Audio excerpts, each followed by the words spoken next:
So hostage call, patrol gets there. 2 people came out of the house. Once SWAT gets there, they go in, start clearing the house. Heavily armed. I believe there was even some bomb making stuff. Had an ambush position, hit one officer in the leg, and then hit George in the head. And a lot of what I wanted to know was, did he suffer? And it took a minute. And then you start to wonder, are they just telling you that? Is this the truth? The most important thing is to at least consider what the spouse wants. And then I've learned a lot about what anger really means. It's kind of a mask for just pain and trauma. So the FBI came in and investigated this and took it over from APD? Mm-hmm. So there's definitely more to that story. I think you've had some other wives reach out to you that have lost their spouses and stuff. What did that mean to you?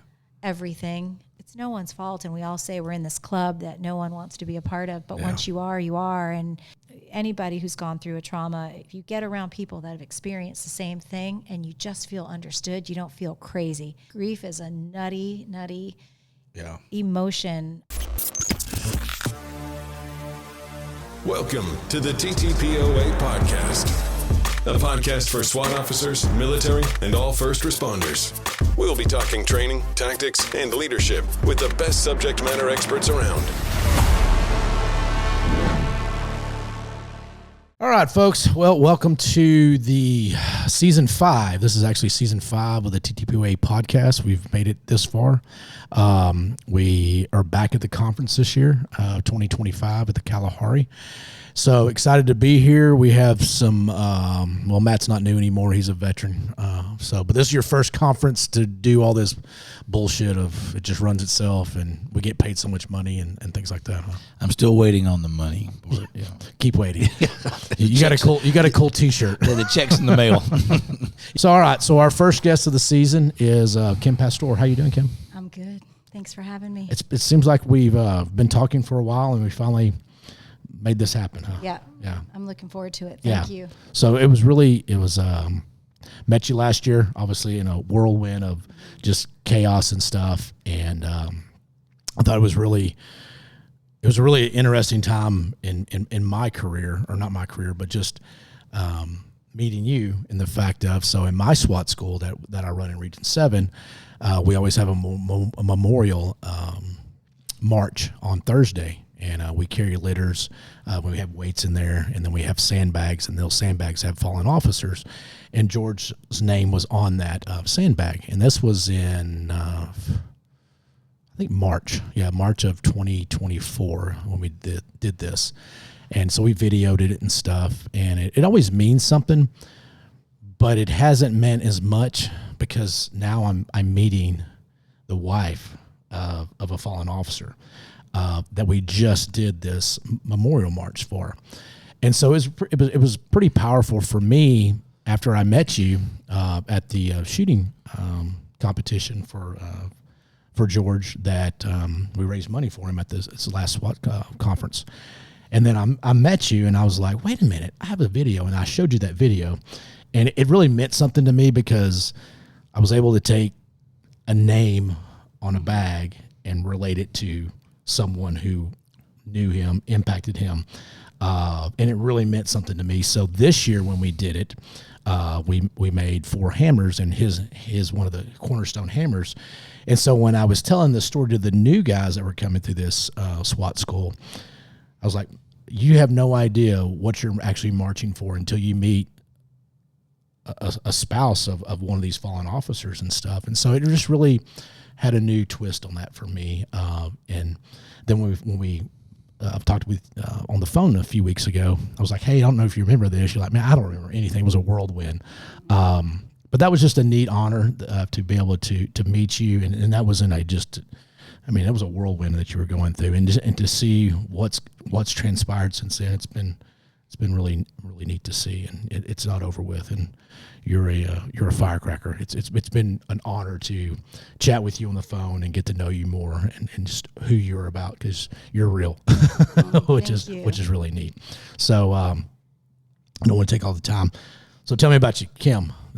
And just to add to what you just said, it is strange how the brain works, but I am starting to reconnect all those memories. And so people will tell me stuff like that. And I do then I'm like, oh, right, I remember that. And it's interesting how meaningful those things are, and how many people have just wanted to give me a patch or a plaque, or they'll run in his honor. And so I've tried to make time and space for those people, because I know that it's part of the healing and it makes them feel good. And so it's been an honor for me to allow people to present me with those things or do things in his honor, because I think any spouse or even any team, any friend would just say all we want is for them to be remembered. And it's so beautiful that they're honored that way. So thank you for that.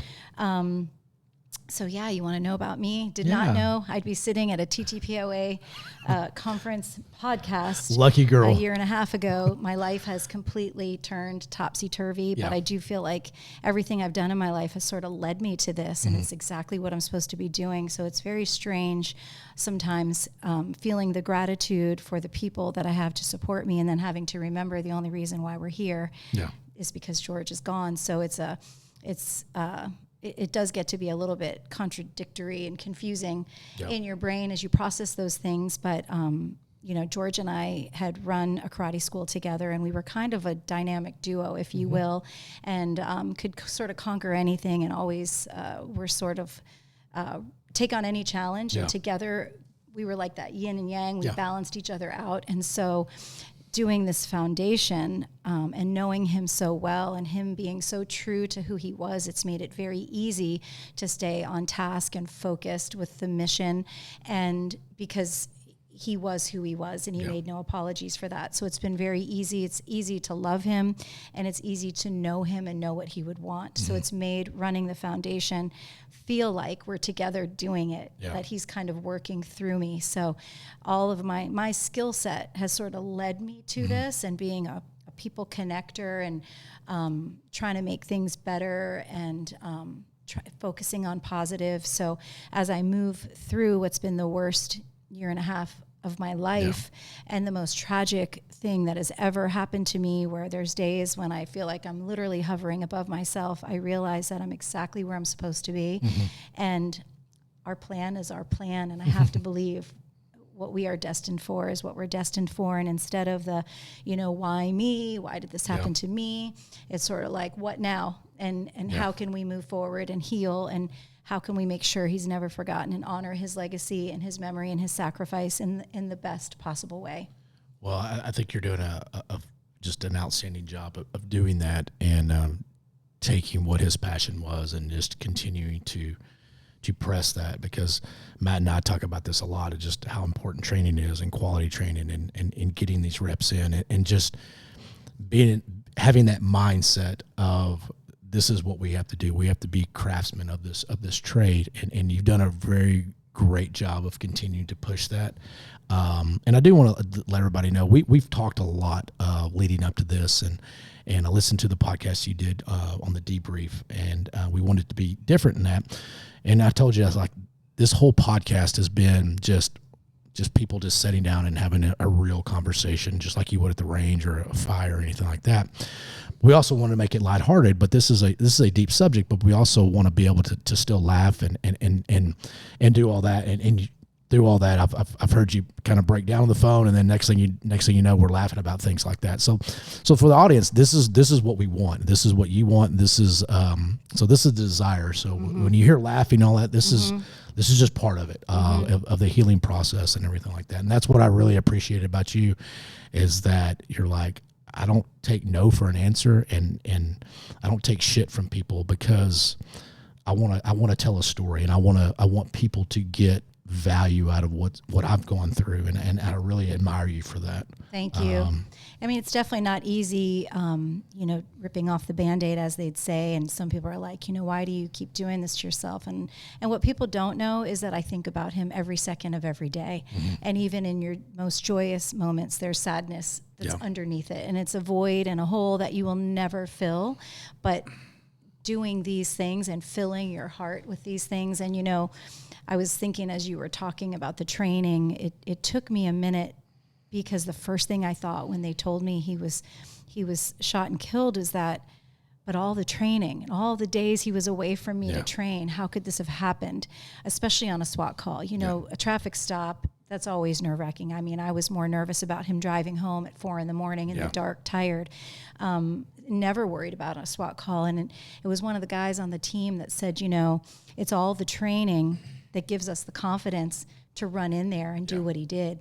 And without that training, the guys that are in the stack or who's with you, you don't even have to turn back and look. And so I had to kind of flip my brain just as a civilian thinking, you've done all this training, I'm preaching training, and let's look at what happened to George. Yeah. But he couldn't have gone in there and done what he'd done with that confidence. Right. No. That level of confidence. I think that's the difference between someone who maybe doesn't have the exposure to that kind of a situation or train under that kind of stress. Exactly. And so that's why it has become so important to me. And we all know that our patrol officers are typically the first ones to respond, and they're not getting the level of training SWAT is, and how do we take a look at that and make that better.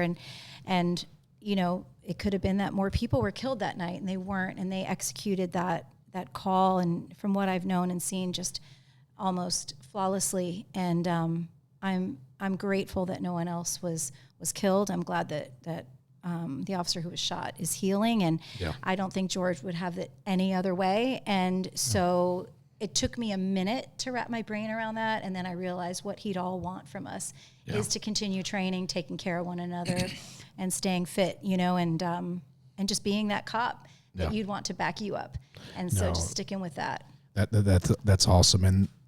And I think it's you're right when it comes to, like, statistically speaking, like, getting hurt on a SWAT call is way less than patrol or, some other, even a car accident, things like that. And, but the call that they were on a hostage rescue, that's the Super Bowl. That's the pinnacle of why we're here as a SWAT team. And there is a greater risk. I mean, we even say that when we teach, like, hey, you have to give up something. That's going to be a little bit of your safety, just because of what we're having to do. So I think that's an important just aspect of it, is that, he was going on a hostage rescue mission. And then that's, to me, there's just something about that when we talk about the SWAT role, and how sacred that is and how important that is. So that's one of those things where we as the officers understand that, and, just like George did, it's like, that's just what we understand. And I think that's what's hard I always think it's hard to be an officer's wife, because you understand that, but that's not what you want for your spouse. But then you're like, well, is it going to be my spouse, or do I want someone else's spouse? I mean, there's just, it's such a complex. So weird. Yeah. And it is. And like, you have that nice perspective, but then you have the spouse's perspective, and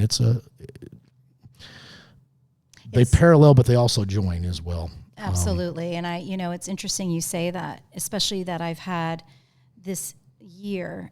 I mean, he's been gone for 1.5 years, but since I started the foundation and to really delve into this and learn more about it, it's interesting you say that, because as a spouse, the first thing you have to wrap your brain around is that you come second. Mm-hmm. And if you think you come first, you're in la la land, because you don't. Yeah. And so I knew that about him, and he would take anybody's shift. He'd be on call as much. He loved to go to trainings. He was jazzed. And I know he ran into that house thinking he was going to save the hostages, kill the bad guy, and come home. Yeah. And so I don't ever even question, was he scared? Was he this? Yeah. I know that was, like you said, the Super Bowl of calls. They were ready to go. They collectively decided, we've got to go in. We've got to save these people. And so that stuff is the easiest stuff to wrap my brain around. But I think where spouses maybe fall short and have the most trouble is trying to be first. Doesn't mean they don't love you. It doesn't mean they don't care about their marriage. But you have to be a special human being to do that. And so it is hard to understand, like, why are you running into a house where this guy's going to, Yeah. But I know that, again, he wouldn't have it any other way. And probably for a lot of SWAT guys, as strange as this sounds, it's if he had to pick a way to go, we talked about this. Yeah. I mean, Oh, he's the happy one. Yeah. I'm the sad one left here, which is why I'm going to carry on. But, you know, for him and knowing that he didn't suffer too, but I don't know where I'm going. I always just talk in circles. So you can always rein me back in. No, and I just think ramble, I think that's just what our podcast is about. Yeah. We just grab things and go. And when you say that, it resonates with me. Is like, and it's a hard thing to set across from you and actually acknowledge that but you know that's the truth, and it is a hard thing because, and I think too, like it also dawned on me too as talking with you, when we teach, we talk about the importance of, hey, being ready, you know, like this shit is serious and stuff, but it also puts it in a different perspective because I think about it, but I don't think about it as much as hey, I'm addressing the officer that we're teaching. But there's also that other part of that, the spouse on there. And like, you know, Matt, his group teaches hostage rescue in my region a lot. And I think it's an interesting concept is that we talk to the user of this product, of this hostage rescue class, but it's hard to think about the spouse of that because it doesn't happen very often. Like statistically speaking, again, we don't get hurt very often because of the way we do things and the training and the tactics and things like that. But when we do, it's a big deal and it really affects a lot of this community. And I think it made me really reevaluate when I'm talking to guys in training. Like I've always known it, but now I'm meeting the other side of that. And so it's just been a fascinating journey, just getting to know you. Because what I've been thinking about. So if that makes sense. Or no, it's interesting because, I mean, it may not happen often, but I do know you guys get shot at. Yeah. That's not normal. Yeah. I mean, there's no world in which, got shot at last night. Like that's not normal either. And so, I think for spouses, sometimes it's knowing who you married, understanding, and then in this culture, and I know we're going to talk about like fire to cop, like it makes you almost have a little bitterness and anger in your heart when you see these people, you know, talking shit about cops when they're not willing to do the job and they don't realize that the beautiful humans that most of you really, really are. You just have to have this level of almost cockiness and arrogance because if you're scared all the time, you can't do what you do. Yeah. You have to have that mean look on your face and that, you know what I mean? Yeah, no, I understand and so that. like when you're training and people, you know, even sometimes within the same department, you know, regular patrol officers like, oh yeah, the SWAT guys, you know, there's always that like, but you have to carry yourself in a manner that you think you can't die because otherwise your brain's not going to let you run into gunfire or run into a dangerous situation. So I think that holds true when you're training as well. And you're talking to these guys like, this is dangerous shit, but like, you've got to know what you're doing. Yeah. So there's a lot of oxymorons and contradictions and things like that. And I don't think there's no way a civilian could understand or a spouse, just as it's hard for you to understand. Yeah. But it's just who you are and what you have to do. Yeah. No, it is a, like I think the reality of this job hit you in one day that you had no idea, that you knew about it, but it smacked you in the face in one day. Yeah. And, you know, as a spouse or a wife, a girlfriend, a significant other, whatever, there's no way you're not thinking about the fact that this could happen. And we know that it's a dangerous job, but generally when I would do that, I would go to statistics and go, well, statistically, he's going to retire and maybe, I don't know, be an alcoholic, right? That's right. But the fact that to think of him getting, you know, shot and killed is, it seems more prevalent, but it's also how much are you seeing? And it's still statistically not a very prevalent thing when you think about how many police officers there are. But so you do think in your brain, what would that be like? but then it actually happening is beyond. Yeah. And so I know that even for our SWAT team and all of the surrounding SWAT teams and even across the country, it was like a holy shit moment. And especially as they're going out and doing debriefs, I mean, there are some lessons learned and there are some things, but for the most part, like it's just part of a hostage rescue, and it is one of the more dangerous things that SWAT's going to be doing. So, it actually happening, it's truly unimagineable. Yeah. And I like to think that the role that I've played in our circle healing, I hope has been helpful, because I had a guy tell me out at the SWAT competition in Nevada. He looked at me and said, I'll get these guys and they just kind of pour their heart out because it's just things they wouldn't talk about with the guys. And they're like, we have a guy we lost on our team, and his widow sort of sets the tone. And if she's okay, we're okay. And it's kind of like, oh God, no pressure. But I know that men process things differently. So I've learned a lot about the survivor's guilt is real. Yeah.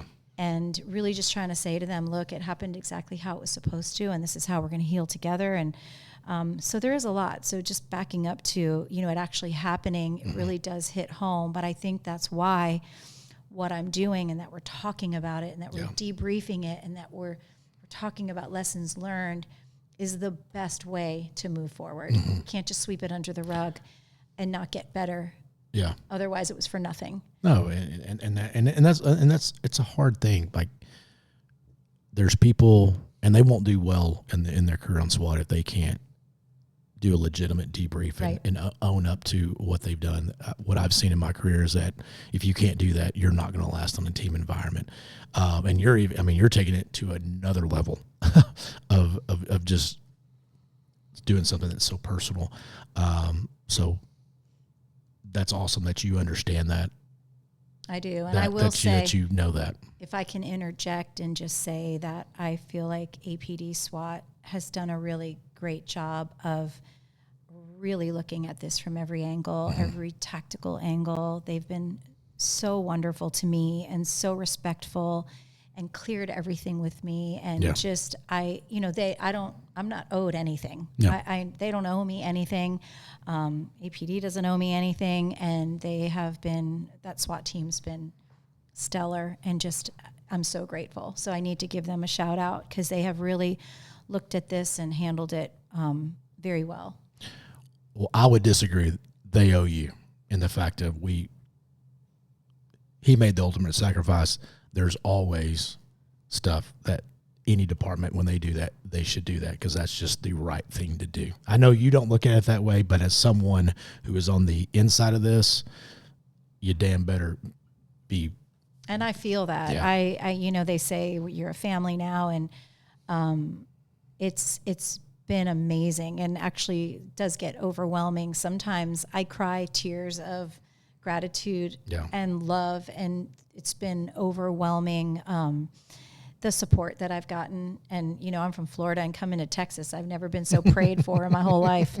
I mean, that's good. Yeah, it's good. Yeah. And I the love, and I get that. And I've tried to let people help me, which has been really hard. I'm a strong, independent woman. Really? I didn't get that. Just didn't get that impression. And I finally, something came over me at the beginning of this that said, if I don't allow people to help me, it's cutting them off from their joy and their healing. And I put myself in their shoes. And that if any one of the guys that happened to their wives, I just want to hug her and take care of her. And so once I saw it from that perspective, I've been able to allow people to step in and help with the foundation. So we're all healing together. Yeah. Yeah, it's great. No, and that's good. And I think too, it's like for you, I'm sure there's, anytime you read a story or hear something of another officer, it's like it probably takes you back to, what was it, November, right? November 11th.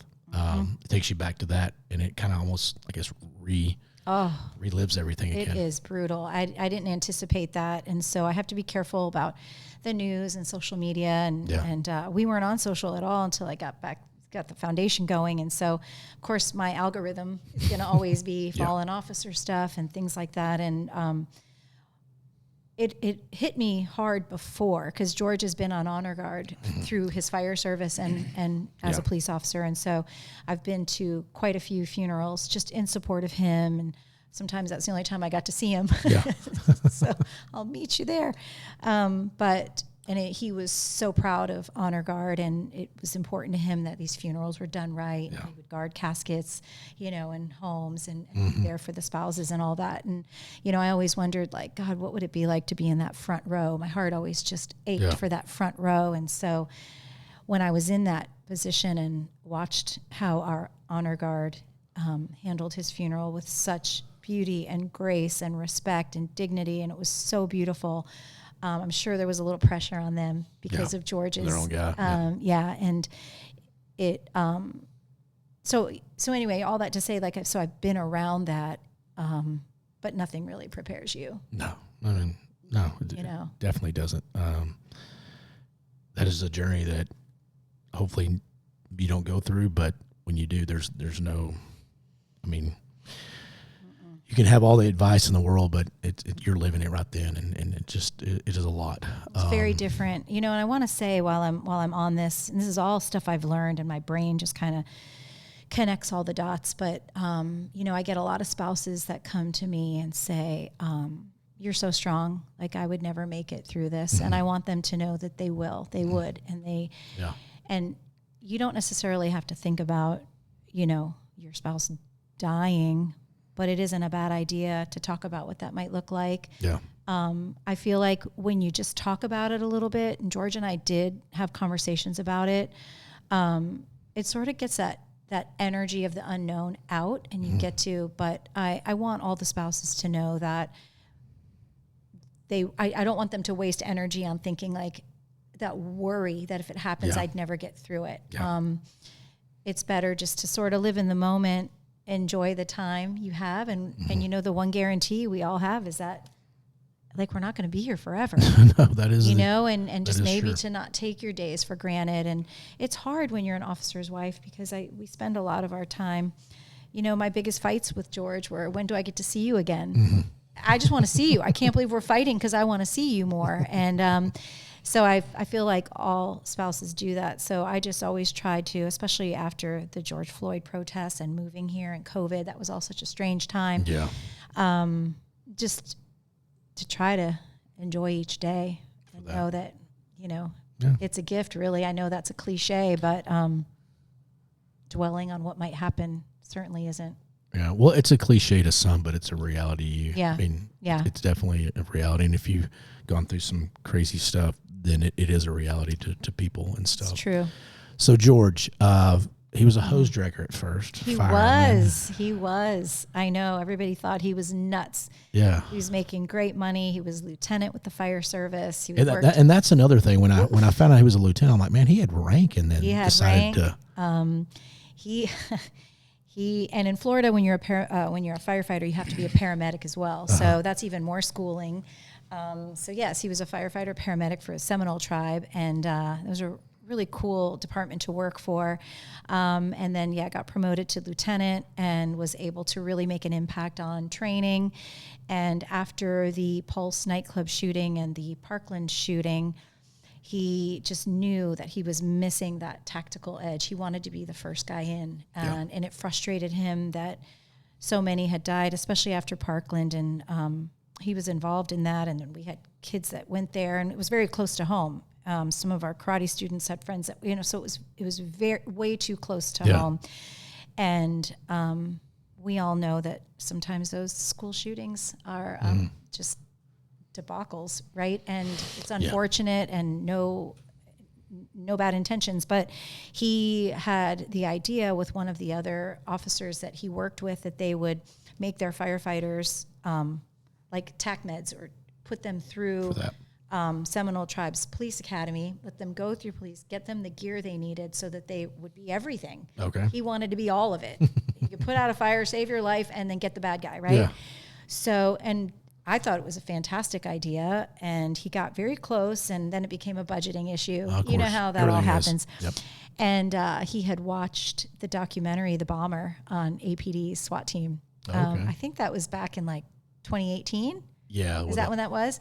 Yeah. Maybe that's when the documentary came out. Yeah, I can't remember the exact date. You remember that, Matt? What date it was? Or maybe it was a little bit before. But Yeah, it was a little bit. I was thinking 2017. When you say 2018, I was thinking 2017, but I can't swear to that. So it's probably that the documentary came out in 2018. Yeah. So he saw that documentary, and like a little kid, he'd kill me for telling you this, his profile picture on his laptop was the APD Bearcat, the SWAT Bearcat. He's like, that's what I want. Like, it was like a light went off. Yeah. And we had been to Austin a couple times. I had friends from Florida that moved here a while ago. So we'd been out here and visited, and we liked the city. And at the time, APD had almost any unit you could think of, any specialized unit you could think of. So he knew I'd have friends here.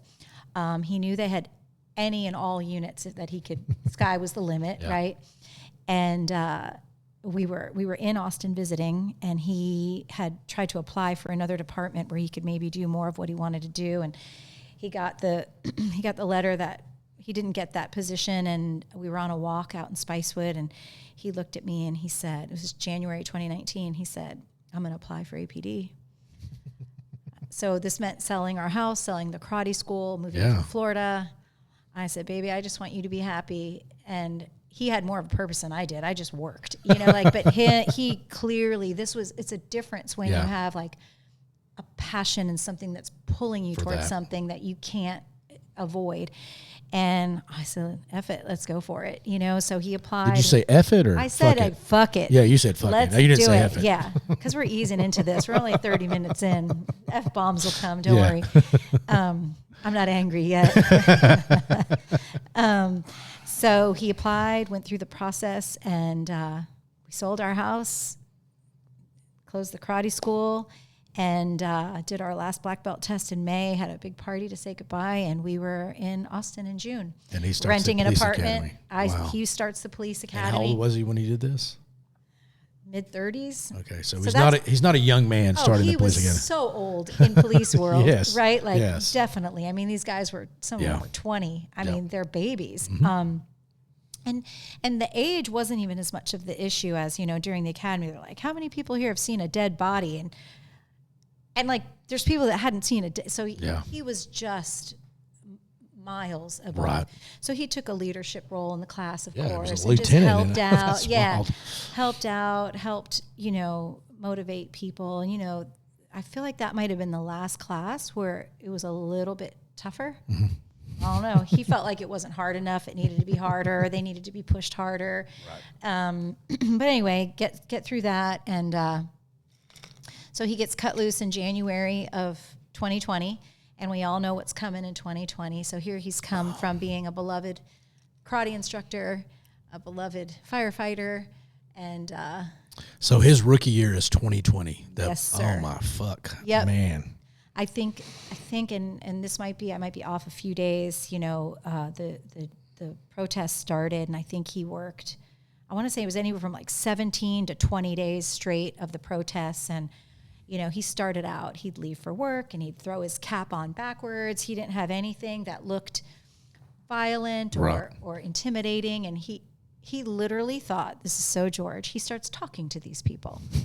He's like, I can talk to them. They've got to be sensible people. Like day 3, he's getting water bottles thrown at him. He's getting spit on. He's like, okay, I guess I got to start covering up, protecting myself. Because he was used to firemen. Everybody loves the firemen. Oh, my God. They walk in a room. I made him keep his bunker gear. I was like, you at least better keep your bunker gear and put that on occasionally for me. And he did. I'm like, all right, throw your bunker gear on. I need a minute. The cop world was so... I bet you were in culture shock because they're not the same. All right. Culture shock. Yeah. So we go to their graduation, badging, whatever you call it. We walk into this big banquet room, and I mean, you could hear a pin drop. Like, where's the band? Yeah. Where's the dance floor? Where's the bar? What is happening? I mean, stiff, quiet, boring. And I was like, firefighters are not, now that I've gotten in, you guys can let loose, but wow, real different. And so yes, it was a culture shock. Yeah. And then, in the fire service, all the things that you guys are probably jealous of, they're in the house 24 hours together. They cook together. They work out together. They watch, whatever they do, but they can go, all right, let's go out and train. And, George would always get them up and get out to train, and he'd build houses so they could do search and rescue.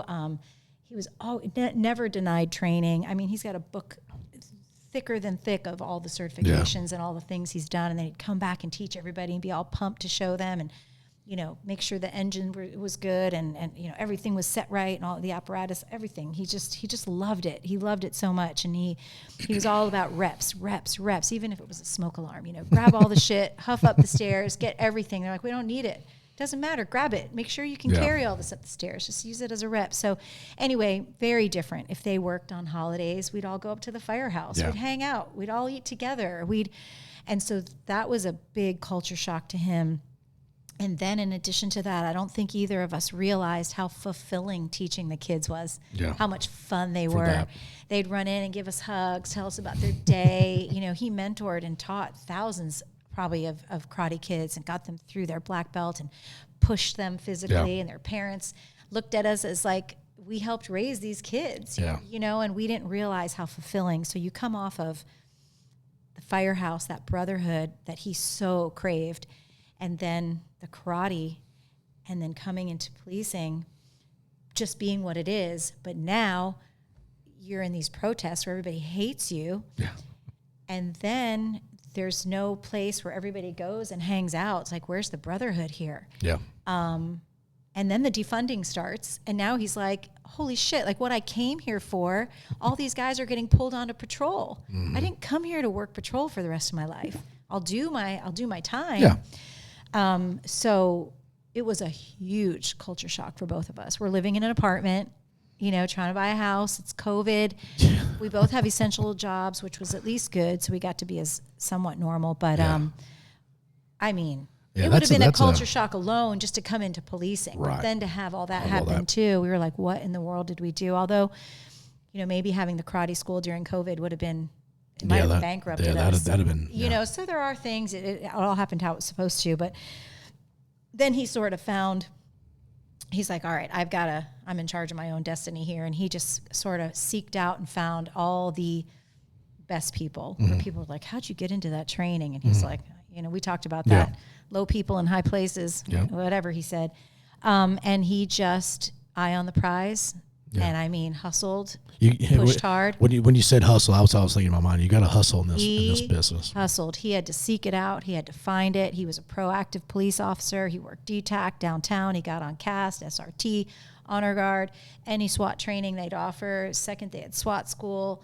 He tried out as soon as he could. Like he worked with Metro TAC, anywhere action was, and would meet all the right people, get into all the trainings he could get into. And there were definitely struggles, and Austin is not an easy city to be a police officer in, and he was in many of IA investigations, which to me, I was like, good for you. It means you're doing work. You're out there doing work. Keep doing it. Doing it. That is. He'll keep taking you back to jail. That guy's going to let you out, but he's going to keep on taking you until you get tired of it and fix your life. And that's good. But he would talk to these people. He was a special guy. He'd be like, hey, bro, what are you doing? Yeah. You have kids, you have a wife, what's going on? Why do you keep doing this? And just a great guy, would help anybody and wanted to learn and wanted to be better every day. He just wanted to be the best and wanted to be better every day. Now, did you ever ride out with him or anything? Secretly. Am I allowed to say that? We were at lunch with a take-home car. That's how it started. He said, you want to start some shit? I said, yes, I do. And we did. Well, good. I don't know that I would have wanted to ride out with him. Yeah. There's things that you just don't, even now that I'm shooting more, I'm definitely more receptive to feedback. Our husbands shouldn't be teaching us stuff. I didn't want to know. I'd see a lot of the body cam. He'd send me, he's like, now delete it. He'd send me stuff and go, this was great. Wait till you see this, and I'm like, is it bad that I'm laughing? He's like, all right, now delete it. And I can say all this now, but how much trouble could I get in? But I'm like, why does it look like you were in that alley all by yourself? well, I don't know. And I'm like, shouldn't you wait? He's like, well, the guy had gotten away. And so it's just kind of what you have to do. I didn't really like to see the stuff he did. He was a little crazy. Yeah, I get that. He got in trouble for being crazy, but well, you have to be a little crazy in this job. There's a fine line that you have to be. So he got on SWAT part-time, right? Part-time, the Gold Team. Yeah. Gold Team, right.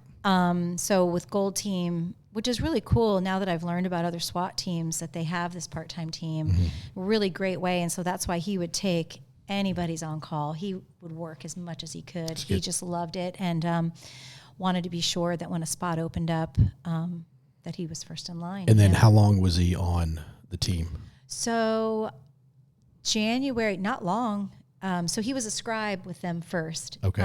They have, I don't know if you guys have that. So not our team, but they had scribes. So anything he could do. So these are the guys that just roll up and like take notes and help you write your report. So he was a scribe first. And that was just him getting his face in front of people and any experience he could, all the trainings they offered he'd be at. So it wasn't until January that he did spin up. So it was really just from January to November when he was killed. Okay.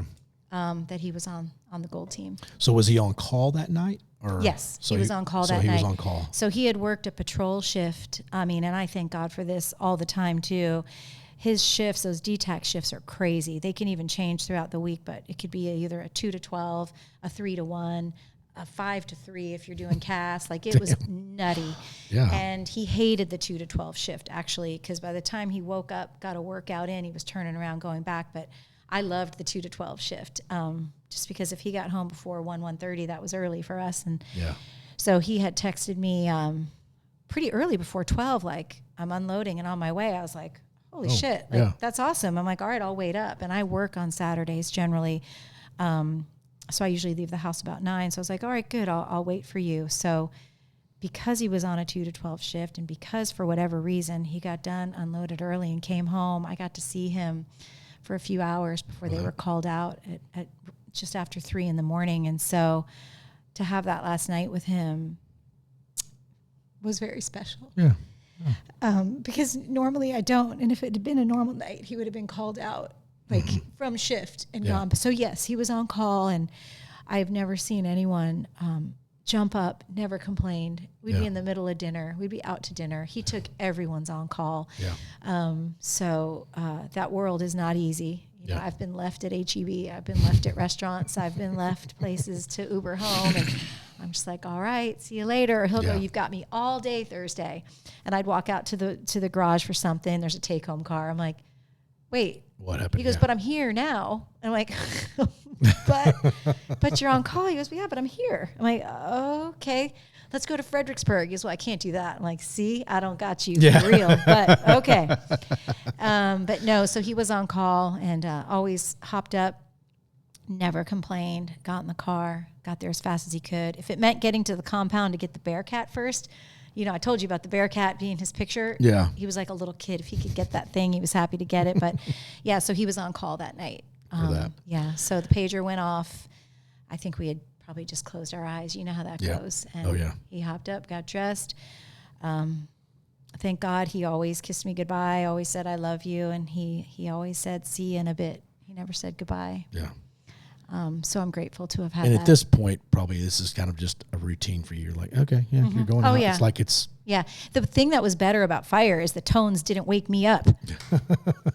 So my sleep was constantly disrupted, which was very new for me. Because in fire, he just went and he came home. Yeah. Here, it's like he rolls in, the garage comes up, the dogs wag their tail, they bark, he puts all his shit down, the Velcro, everything comes off, he takes a shower. You know, it's now I'm up, right? Yeah. And then, of course, it's so funny you say the Velcro. Every wife I've ever spoken with or talked about that, the Velcro is always the damn... It's weird. Like, trigger that wakes people up and stuff. It's weird. Like, and it goes. It's so weird. There's things that I hear to this day that remind me of him being home or coming home or, you know, and of course, bullets in your laundry and, you know, just shoes and uniforms. Because I made him get undressed when you walked in the garage by the laundry room. It just was gross. I don't know who you were rolling around with. I don't know what's going on. Especially if you get gas that day or whatever. Oh, God, yeah. So, that's also very different from So if you're marrying someone that's turning into something, fire. No, it definitely You is. don't want to lose sleep. In this profession and SWAT, to be good at it and to dedicate yourself, it is a mistress to your marriage. Oh, for sure. And that's a hard thing. I'd say it's is. a second wife. Yeah. At least the mistress is like, I don't know. Yeah, it is, and you definitely pay the price for that, and it's definitely an interesting dynamic. It is when it comes to that. It is, and I struggled with it, and I really just thought, well, I mean, madly in love with him. There's no one else I'd rather be with. He's my favorite place to be, my favorite person to be with. This is what he's destined to do. Mm-hmm. And if I prevent him from doing what he wants to do, what kind of man do I have? And so I'll take what I can get. And so it's a conscious choice that you make. And I made very conscious decisions not to get into shit or a fight before he was heading to work or give him a hard time about something. It was the last thing he needed. I knew to give him space when he came home. I can't imagine that intensity constantly, especially nights in DTAC, which is our like a 12 by 12 block area of downtown that gets unruly and Dirty Six area. Yeah, and all that stuff. it's especially when you're policing the way that he did, and to come home and think you're just going to be all zen and like, hey baby, how was your day? It's the last thing they need is, so what are you doing? Where'd you go? You needed this. The dishwasher's broke. The other. The dogs were throwing. All those things. It's like, take your minute, but also communicate, and so there's a whole, we could do a 2-day podcast just on marriage and you guys and communication and all that. But I've had time to really process a lot of it, and being around more of you all, and having a better understanding that it's not how you guys don't want to be dicks. Sorry. Natural. Right? You don't want to be. It's just natural. Yeah. But I mean, and then I've learned a lot about what anger really means. It's kind of a mask for just pain and trauma, and and then you can't really tell us all the shit you see, because he's told me some of his worst calls in fire, and I can't get them out of my head of what I envisioned when he told me. I never told him that because I didn't want him to think he couldn't talk to me, but wowza. Yeah, I definitely never encourage anyone to marry into the law enforcement community. I'm God. like, run, flee, like, do not, I'm just, that's just me. So hostage call, patrol gets there. They, I guess two people came out of the house, said, hey, this is what's going on. Once SWAT gets there, they decided, hey, we need to make basically emergency entry. They go in, start clearing the house, and long story short, the guy, from listening to that debrief, I mean, heavily armed, helmet, ballistic vest, rifle, had a PEC on there, AR style rifle, pistol with, I think, suppressor on it. Well, he had, from what I understand, like over $20,000 worth of tactical gear. He probably had more than the guys had. And that once again, that's a unusual. I believe there was even some bomb making stuff they found in there too. Yeah. And then he basically barricaded the door. Had an ambush position when they started breaching the door. Shot through, hit one officer in the leg, and then hit George in the head. George actually got shot 3 times. 3 times. Okay. I didn't realize that. Yeah. So I guess as they're clearing the house, and the guys have been so sweet. I had told them very early on that George used to take items on the table and show me how, because he'd practice all this at the house, clearing the house. I'd hear magazines dropping on the floor, and he just would dry fire all the time. It was just constant. And so they kind of explained it to me. It took months because they had to go through all their interviews, body cam, all that kind of stuff. And one of the team leaders, once it was all said and done, made a point to sit down with me for as long as I wanted to kind of show me how it all went, way more than I expected or felt like they didn't owe that to me. But it was so sweet that they wanted to show that to me, because the problem is, I don't think you all realize that people like me and spouses, you know, we fill in the blanks. And women are terrible at making it a billion times worse than maybe what really happened. Not that it could have been any worse, but you know, when they withhold information. So the more you know, your brain stops playing all those tricks and fill-ins. So I think they probably instinctively knew that the more I knew, the less unknown there would be. But getting back to that, yes. So when they finally got to that last and final locked door, and then called for the breach and realized that even when they tried to push it open, that it was barricaded, then that's when they knew that he was there. And the second they started pushing that door down, because John, I don't know if I'm allowed, I guess I can say his name at this point. Everybody knows who it was. But when he kicked the doors, when he got shot in the left leg, and then I think took some shrapnel in his shoulder as well.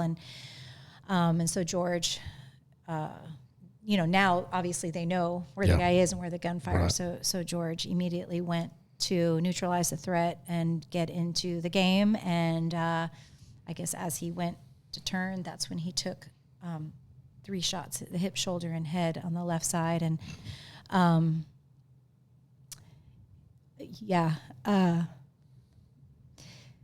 fortunately, it was instant, but it took a minute to find that out. And so, you know, knowing that he didn't suffer is just, has been a godsend too. And, you know, just once I knew that was the case, all my concern and energy went to the guys, because I knew that if George had come home and told me one of his brothers had been killed, he'd probably still be a different man today.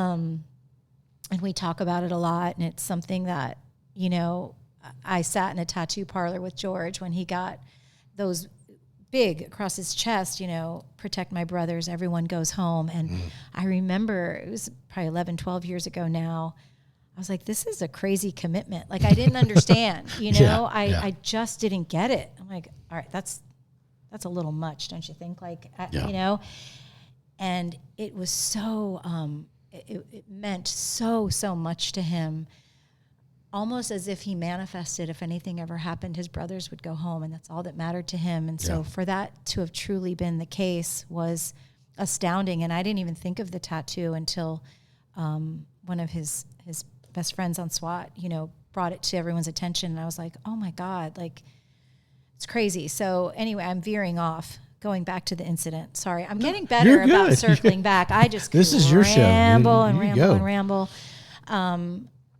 You know, so there's a lot of things that have come out of it that I try to decide, like, you know, what hill am I going to die on? Is it the training? And, you know, to get all his stuff back, which was really hard to see and do, but I was so grateful because I didn't get to see him at all until Wednesday, and he was killed on Saturday, and that was really, really hard for me. It took on a life of its own. And that's another thing I didn't realize. I mean, it was just my husband, you know, but no, it was APD's. It was the first SWAT officer, the honor. It took on a life of its own and affected and impacted so many people. But if you've never been to a line of death duty funeral, it's overwhelming. It's overwhelming. When I was in the academy in '98, we lost an officer. And I mean, I'm 23 years old, and I'd been in the academy for like 3 months, 2.5 months, and I didn't know what I was getting into. I was like, "This is one of the most powerful things I've ever gone to," and I don't even know this man. I just know he worked in another department, and to see the whole city it was insane. And like, I went to when they had the Dallas 5, and they had it was overwhelming. I'd been in the department for I don't know how many years, 15, 17 years at that time. So I was used to going, but that was even another one to me. I'm like, man, this is just, so they're very powerful. I will say in the police community, we do a damn good job as far as everyone coming together from Canada to New York to Chicago, and I mean, there's just honor guard that just come down there for you. I mean, it is, and I can't imagine being the wife of this and seeing all that, and being new into police work and not even knowing all this is about to take place and being in the middle of this storm, like just how overwhelming that is. And even though I had been to several funerals and probably had been exposed to more than some wives are just from George being an honor guard, I don't know, there's so much, it's so different. And there was a lot of people at his funeral, and it was, and then you guys are also so humble. And so I know he would have just been like, why are they doing this for, and it just becomes, it like I said, it takes on a life of its own, and it just, I'm still wrapping my brain around the community and all the people that came and all the chiefs from Colorado to Florida to New York to Chicago with patches or checks or to give us their condolences and the effort. Yeah.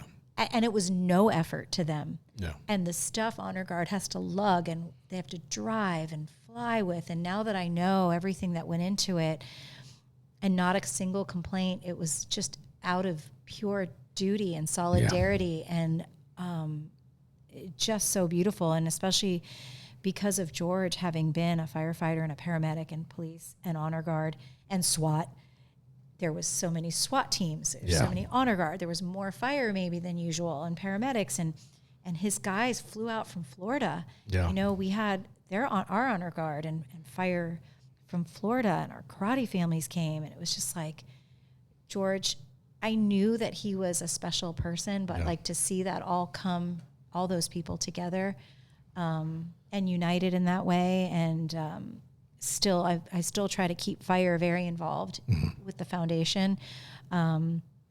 It's a little different. They don't quite have the same needs when it comes to training. Yeah. Maybe they get the opportunity more so, but important to me that I keep them involved and with CAST, what CAST is, the Counter Assault Strike Team. That's the team of 4 in downtown Austin. So it's 2 officers, a paramedic, and firefighter. Oh, okay. I don't know how involved fire is at this point, but they would just be positioned, stationed, posted up, whatever your language is, in downtown so that they could get the stabbings and shootings quicker. Okay. And it was all of them. So you have police, medic, fire. So they're just one unit. They're one responding. Unit. They're right there. Of course, Austin, the media doesn't talk about the great work they're doing and all the lives they've saved. Of course not. It's a great model, and I know some other departments are looking at it and implementing that. But George was so proud of that because that was the whole point, right? To get them all working together. Yeah. So you could have police there, and so he got to use his medical skills and teach people right on for all that. Have them packing wounds. They were like, "Who is this guy?"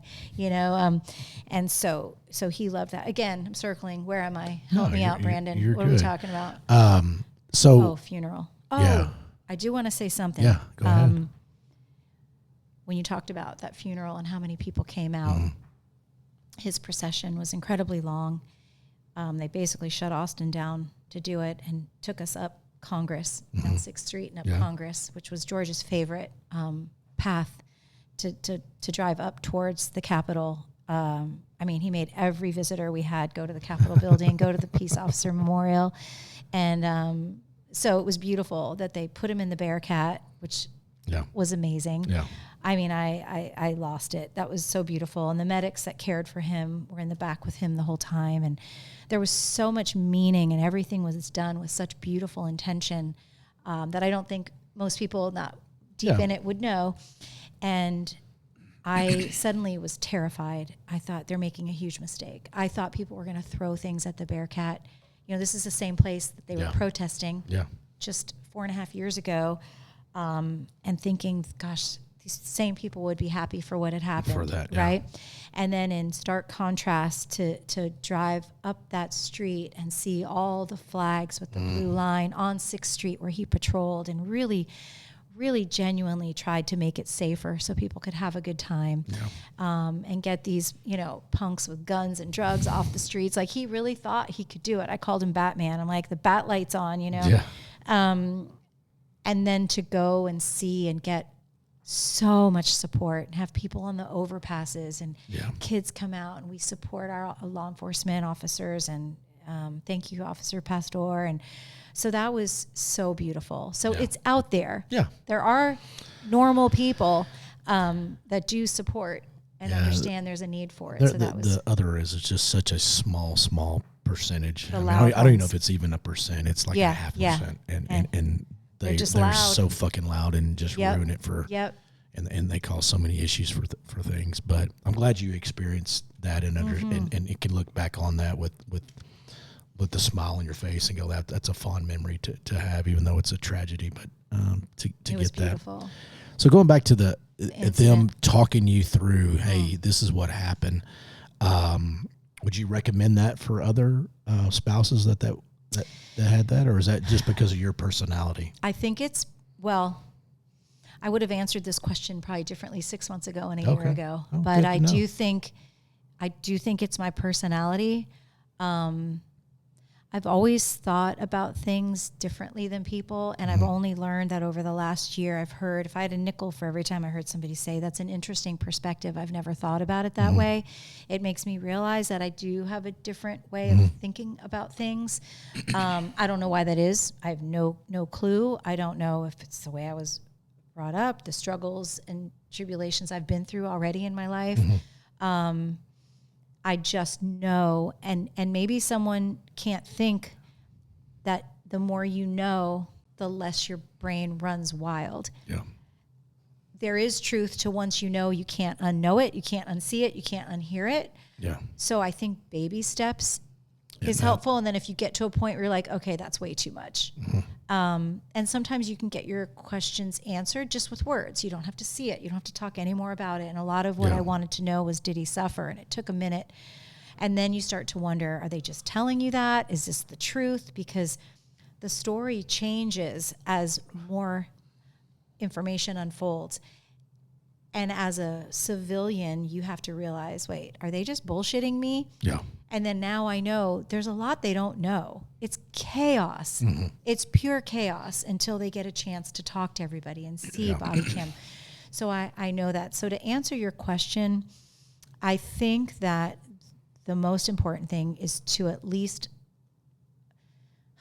consider what the spouse wants and asks for. And if she asks for it more than like 3, 5, 7, 10 times, chances are she needs it. Or he needs it, or, the spouse needs it. I think one of the things that really kept playing in my mind when I listened to the podcast you did on the debrief with John Becker. Yeah. Wonderful guy. I real early in the part where you're describing, hey, this is what happened when they informed me, the notification, and then when I went and did this. I was in my truck driving to the airport going, just quit fucking telling her no on stuff. I'm like, this has to be your journey. And even though you don't know necessarily what your journey is, what you need at the time, but the questions need to be asked. And like, there has to be that give and take, the conversation, even though it's ugly and no one wants to volunteer for it, but there has to be someone that stands up and go, all right, Kim, what do you need? What do we need to do for this? Do you need this? Do you not need this? You saying you want this? Okay, well, let's fucking do this. Right.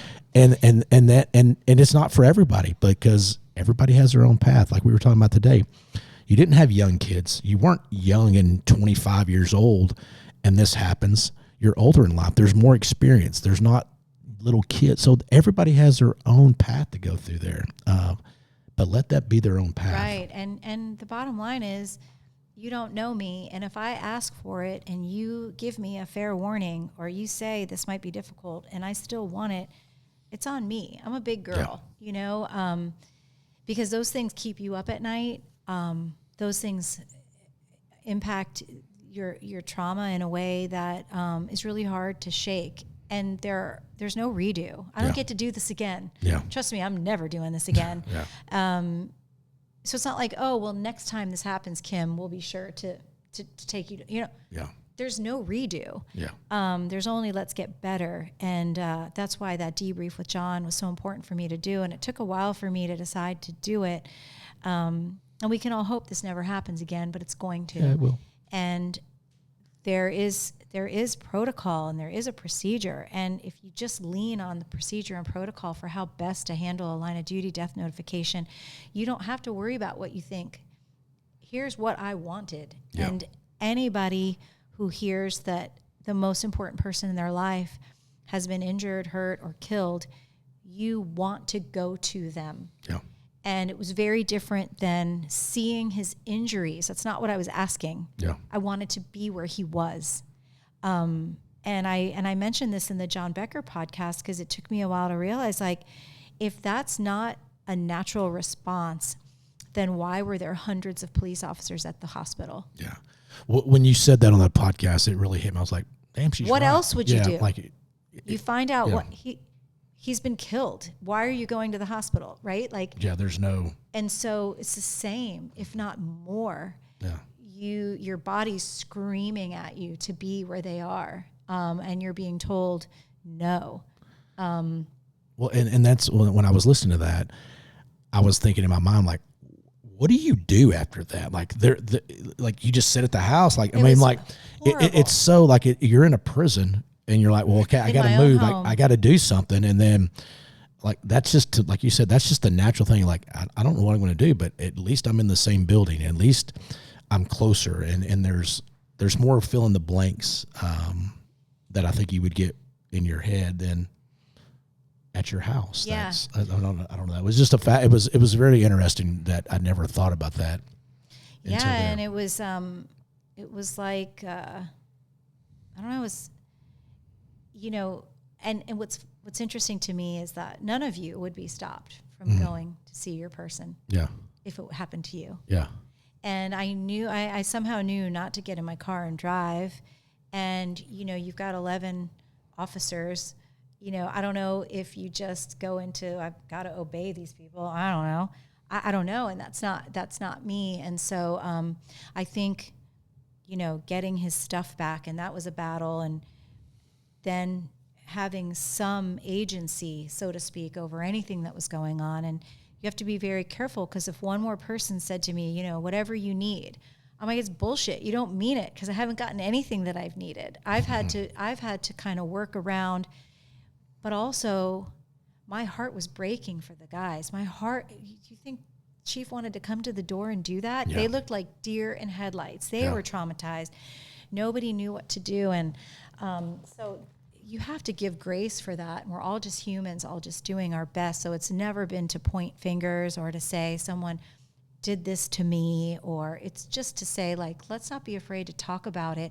So backing up to your original question, I do think it depends on the spouse. And I think that's why it's so important that I know in APD they do have you fill out a form that designates a support officer in case you're just in an OIS or in this case, you know, the situation with George. And had they brought me his support officer, it's someone that knew me. And when he finally got to the house, he looked at everybody. He goes, all George ever told me is if I had to come and talk to Kim about anything, is to not bullshit her. And I go, see, like, it was just having that person that knew. But there might be someone who literally would not want to go to the hospital, would not want to even know the details of what happened. And maybe in 6 months, in a year, in 2 years, they're ready to know. But I think that's where it's super important that one person on the notification team knows the spouse. Know that. Well, or you've had a conversation. Yeah. Have a conversation about it. And I think too, like, once again, like, there was just so many things building up that weren't on your side. Yeah. And the fact of, like, when you said 2020 was his rookie year, I'm like, yeah, that sucks. And then I kind of figured that's what it was, that he was still, quote, new on the team. Mm-hmm. So there wasn't a foundation of I have 10 years on this team, so I know guys.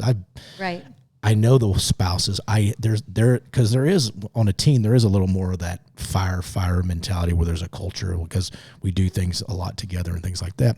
So you didn't even have that support, because I remember in the podcast you did, you were talking about, well, I want to go up there and hug those SWAT guys, and someone said to tell you, I'm like, what the fuck? What do you mean no? I Like, wanted to so bad. Because I was looking back at my wife and going, man, she knows everybody on the team. She might not know some guys, as much as she does the others, but I'm like, there's no, and I go back to, man, that was just one of those things. You just didn't know these people as much because he hadn't been on the team as long enough to go. Well, the person who was designated didn't get to show up, but someone else that I know that is on the team is there to take that place to go, hey, here's a hug. What the fuck do we need to do for you? Like, you tell me, you need this? Okay, I'm your advocate for that. And they, and you wouldn't have known. And those guys came to the house almost every day. And they were going through a lot, especially the guys that, had their weapons taken, SAU. Yeah. They're on light duty. They can't talk. They're on D&Ds. It's like, and I'm just, they'd walk in the house and I would just like run to them for any information or anything. How are you? And so you wouldn't have known from the outside that we didn't have that connection. And, there's this, it goes back and forth with George or Jorge. Yeah. And it's really funny. I think we talked about it because you were like, what do I call him? Everybody that week was like, why are they all calling him Jorge? I said, well, when he would be happy, they're calling him anything. Yeah. And he would go by either. Yeah. It's just that through karate and the kids, and we just all adopted sort of the Mr. George kind of thing. Yeah.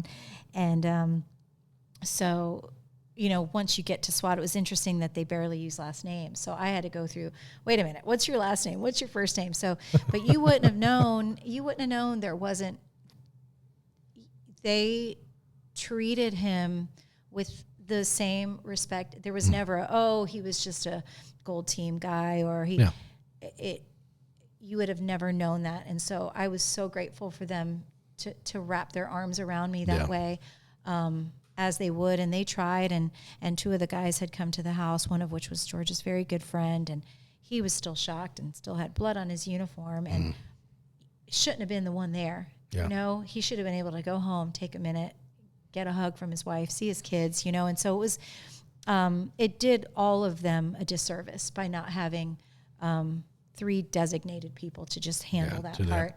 And I think too, our nature is to protect. Absolutely. Yeah. And I knew it. And I knew that too. So I was trying not to cause them more grief, if that sounds, trying to make it as smooth as I could, but it was a very awkward, and I think, them coming into the house, and the same as you said, sitting here with me and how real it makes it. And when you showed me that video of what you had done, I don't think they accounted for being in his home and seeing me and our pictures and our wedding photos and our little notes to each other. And, they thought it was cute. I'd always put a note like, don't forget your radio. I love you. Because he'd freaking leave his radio all the time. And his coffee ready to go. And just, that's the last thing you need when you're trying to process something. I mean, you were just in a crazy gunfight. One of your brothers dies, one's injured, and then now you're in their home, and it was just too much. And there's a reason why the protocol out there says the 3 that should be is, chief, peer support type person, and then that support officer. Mm-hmm. But I think it happened exactly how it was supposed to, so that I can speak on it and hopefully make it better for what unfortunately is going to be someone else. It's not going to stop. No, and that is a bad deal, but that is the reality of this. And it was interesting because after I listened to that podcast, I was on a plane and had a lot of time to think. And one of the things I thought is, when I retire from this job, I'll never be killed in the line of duty. I'm like, that was a weird thing to think about that. I'll die eventually, but once I retire, there's no more of, I might die in the line of duty. And it was kind of a weird thought for me. I get it. And I was grateful that I had that, because I just kept thinking about for George. We don't feel sorry for George, right? Yeah. Like, now, had he been paralyzed, where he was shot, and I looked at all of it, he would have. And so, I mean, come on. Yeah. We don't have to say how that would never work for you all.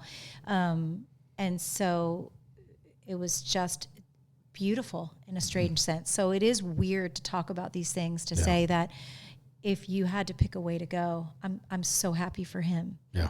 You know, I am so happy for him. And then how lucky am I to, people lose their spouses all the time to a variety of things.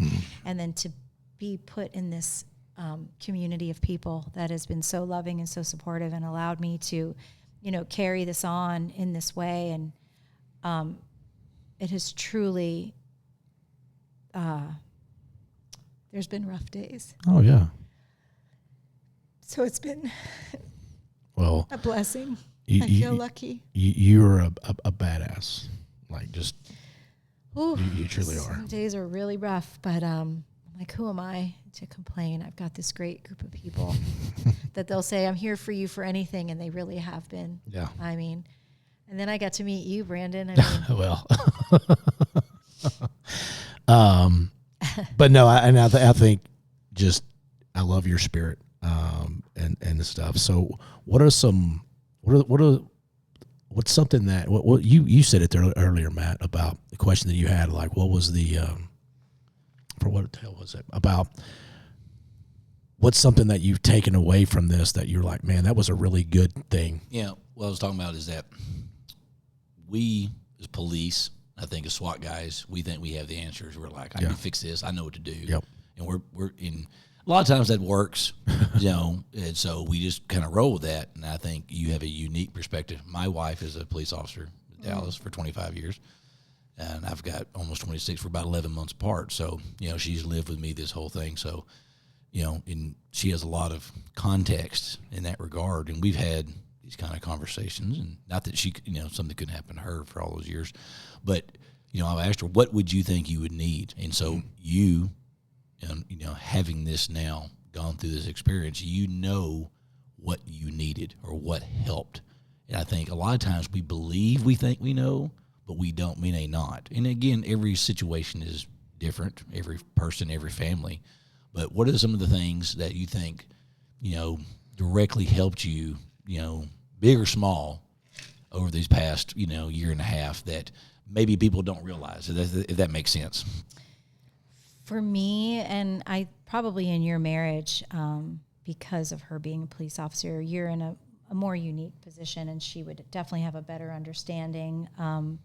But I do think that's even assumptive, because people think because she's a police officer, she'd be able to handle it. But at the end of the day, you're her husband. Sure. You're the love of her life. It doesn't matter. Well, it depends on what it is. You are. I don't think today I am. Based on the text messages that I've got. You some bitch. That's love. That is love. That is a term of endearment, which is all how you look at it. She's probably calling it right now, like, put me on the air. Yeah, there you go. There you go. I would say, information. Cops are not the best communicators, and they are not. I'm told that, yes. So I think information, I just think as humans, we crave that to fill those gaps. Yeah. And then to not assume we understand what you're saying. Yeah, that's a great point there. So, for example, just simply that I wanted to go to the hospital. Well, they're not going to let you. You're not going to want to see that. Okay, in what world did I say I wanted to see his gunshot wounds? Right? Like, and they looked at me like I had 30 heads when I was like, I just wanted to be in his presence. Yeah. If you showed me his pinky, so I then thought he had been blown to literally. I'm like, is there nothing left of him? Because they said there's too much trauma. We don't want you to see him. Well, what does that mean? Yeah. What is trauma to you at that point? What does that mean? So now you've said that to me. Now I'm hyperventilating. Again, right? trying to protect you at the same time. Right. It's not doing what you're hoping to do. Right. Yeah. And so the hard part is there is literally not a drop of malicious intent. Yeah. There's no one trying to cause me more pain. And then you have traumatized people helping someone going through trauma. And I think that for you all, you don't realize either what this does to all the trauma you push down all the time. And then you have something big like this happen. And I mean, you probably all are at the edge all the time anyway, where you're just one critical incident away from really being in a tough spot. So I would say it's almost impossible. And that's why sometimes it can't be a cop. It's got to be, that's where I don't even think cops should be necessarily peer support counselors when they're that in it. Because you guys say words and things that you understand, because I'm like, why did he run in a house the guy was shooting? Yeah. I'm like, well, he didn't. I'm like, but he got shot by a guy who was, and then they're like, no, well, there's this. And I'm like, well, where was he at? Why did he? There's not a lot of context to it. Right. Yeah. And where things are just so natural to you, or my big question was, what was happening for the 40 minutes they were waiting for SWAT? Why was there any civilian rides past an incident, you're like, why are there 7,000 cops here? Yeah. Right? Like, what is happening? And nothing's happening. And so I think communication, but it's hard for you to know how to communicate with someone that there is no context for something like this. No.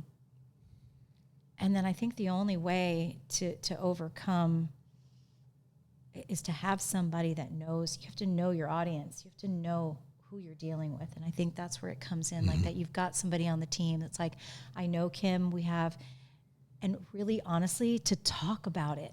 If this were to happen, what would you want? And that's what I'm trying to do with this podcast and ripping this band off and reopening wounds, is to say, guys, wives, couples, talk about this. Yeah. But also, you don't know what you'd want till it happens. And every incident's so different. I don't even know if I answered your question, but no, I mean, again, I don't think there's not a perfect answer, because your scenario is different than the next one and subsequently after that. But there was, if you had to look back and go, these couple things really changed. It didn't have to be huge, but just whatever you thought just really hit home that helped you. Was it a friend? Was it the PD? Was it just an outreach of somebody that who you said people from Florida that found out, obviously they reached out. And so I think there's a lot of layers there. But like, what did you think that really, looking back, you may not even realize it at the time, but looking back on it now, does that make sense? Yes. Yeah. Now that you say that, yes. So the one good thing that the victim services counselor did was they immediately said, who can we call for you? Because I was asking for his support officer over and over, and they had brought him to the hospital. He thought I was on my way to the hospital. I thought he was on his way to me. And so there was a little snafu, if you will, there. And then they finally got my very good friend to the house. And we were fortunate that it was, early. So there wasn't a lot of, because it's all very timely in how people get notified and how people find out, and then there's social media, and then the rumors start. So they were able to get me my very good friend who came in, and when she got there and took over and grabbed my phone, and I knew I had phone calls to make, and was able to kind of take over, and because I was a very kind of like, what's the next step? Well, what do we do now? I can't just stand in my kitchen. What do we do now? And so her getting there was very incredibly helpful. So it's having that person that knows you and can almost make decisions on your behalf while you're doing what you think the next. And there are things that only you can do. I wasn't going to have her call the boys or call some of my best friends. And so, but she was able to, while they're telling her, okay, this is the next thing. We need to get permission to release his name. This is what will happen next. And she was able to take over for that. So I think you just need support. You just need help. You need someone who knows you, who can kind of take on those things on your behalf. I think is probably the most important. Yeah. But the problem is, and what you guys probably don't realize, is that our brains aren't just going to go, okay, I believe you. Are you sure? Because then I heard they were doing CPR all the way to hospital. Well, I didn't know that if a police officer gets shot like that, they take you out. They don't leave you as a crime scene person as they would like a murdered suspect or that guy. Yeah. So I'm hearing that they pulled him out, they got him to the hospital, they performed CPR all the way. So I was like, oh, so he didn't die instantly. Well, I didn't know that that's what they do. Yeah. Right? Because it was a crime scene. And I was like, well, thank God that you took him out of that evil Right. situation. But did that mean he was alive? And then I thought I'd trick them and say, well, did he get to donate his organs? Because that was important to him. They're like, well, no, because he wasn't alive when he got. So it was very confusing information. Had someone said when a police officer is shot, we make sure to get them out immediately. Yeah. We perform life-saving measures, even if they were dead on scene. It's just something that we do. Yeah. And when we get them to the hospital, we allow the doctor to pronounce them dead. Just that explanation, you guys just know that. Yeah. The TAC meds just know that. I don't just know that. Yes. So then I was like, wait, so he did die instantly or he didn't die? And I mean, they did every life-saving measure. Oh, yeah, they don't stop. They don't stop. And so I didn't find that out. So it's but again, there's no pointing fingers, there's no blame. It's like, you don't know what I don't know, and I don't know what you know. Yeah. And no one wants to talk to the spouse of a officer who's killed like that. There's no lesson in the police academy that goes over that. And there couldn't be. And I think that's why it's on you guys as officers to maybe have this conversation. But again, even a spouse isn't going to know what she wants until it happens. I think everybody would want to be where they are. Yeah.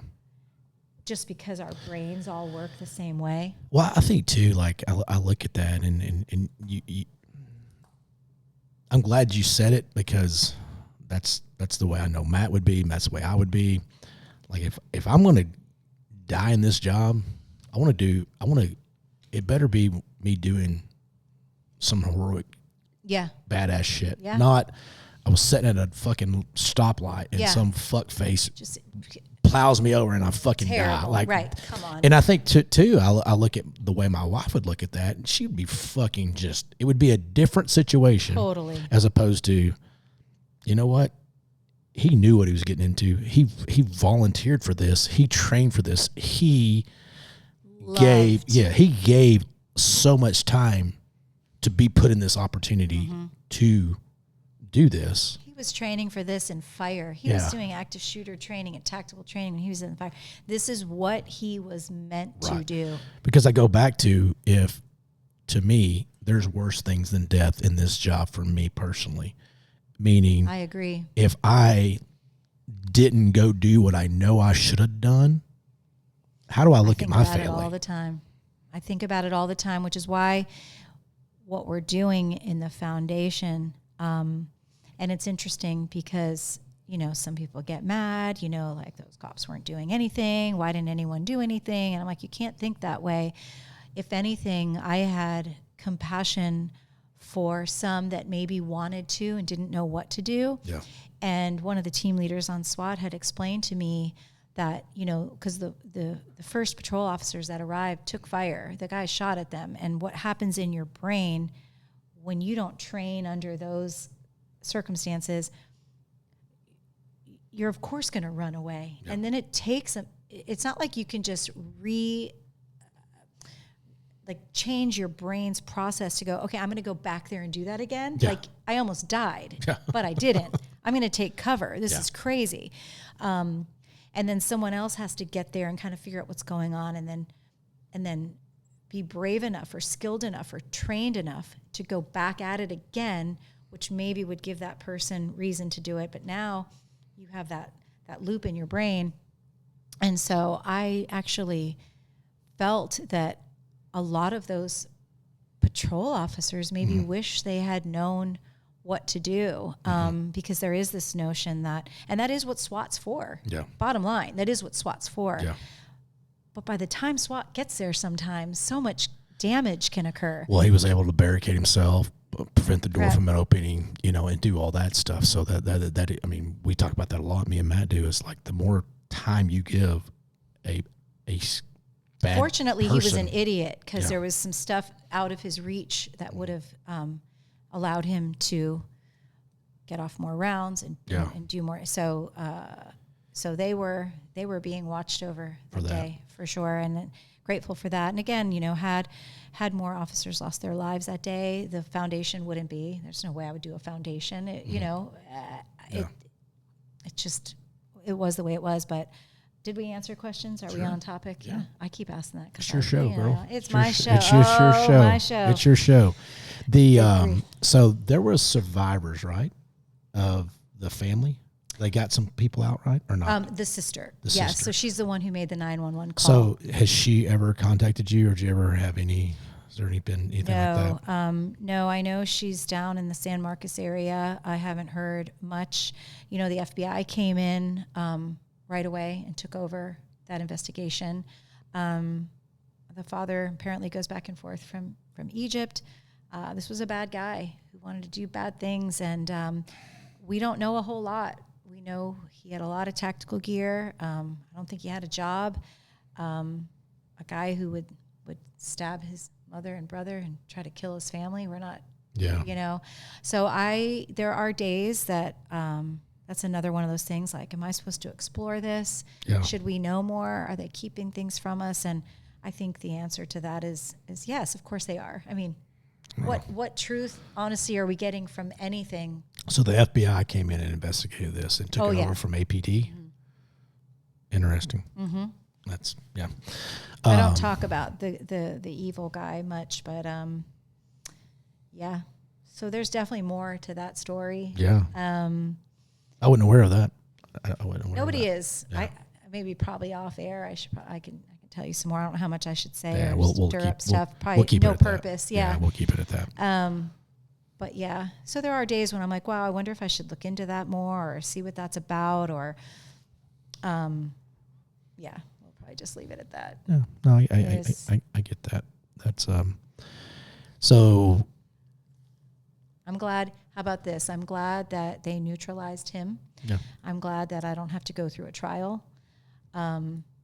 Feel very fortunate. There are a lot of spouses out there that they're alive. They have to go through trials. They have to rehash it all. They're in jail. And so I'm glad I don't have to deal with that. Yeah, that's another that's reliving rough. it and all that. If you had to go on trial and stuff.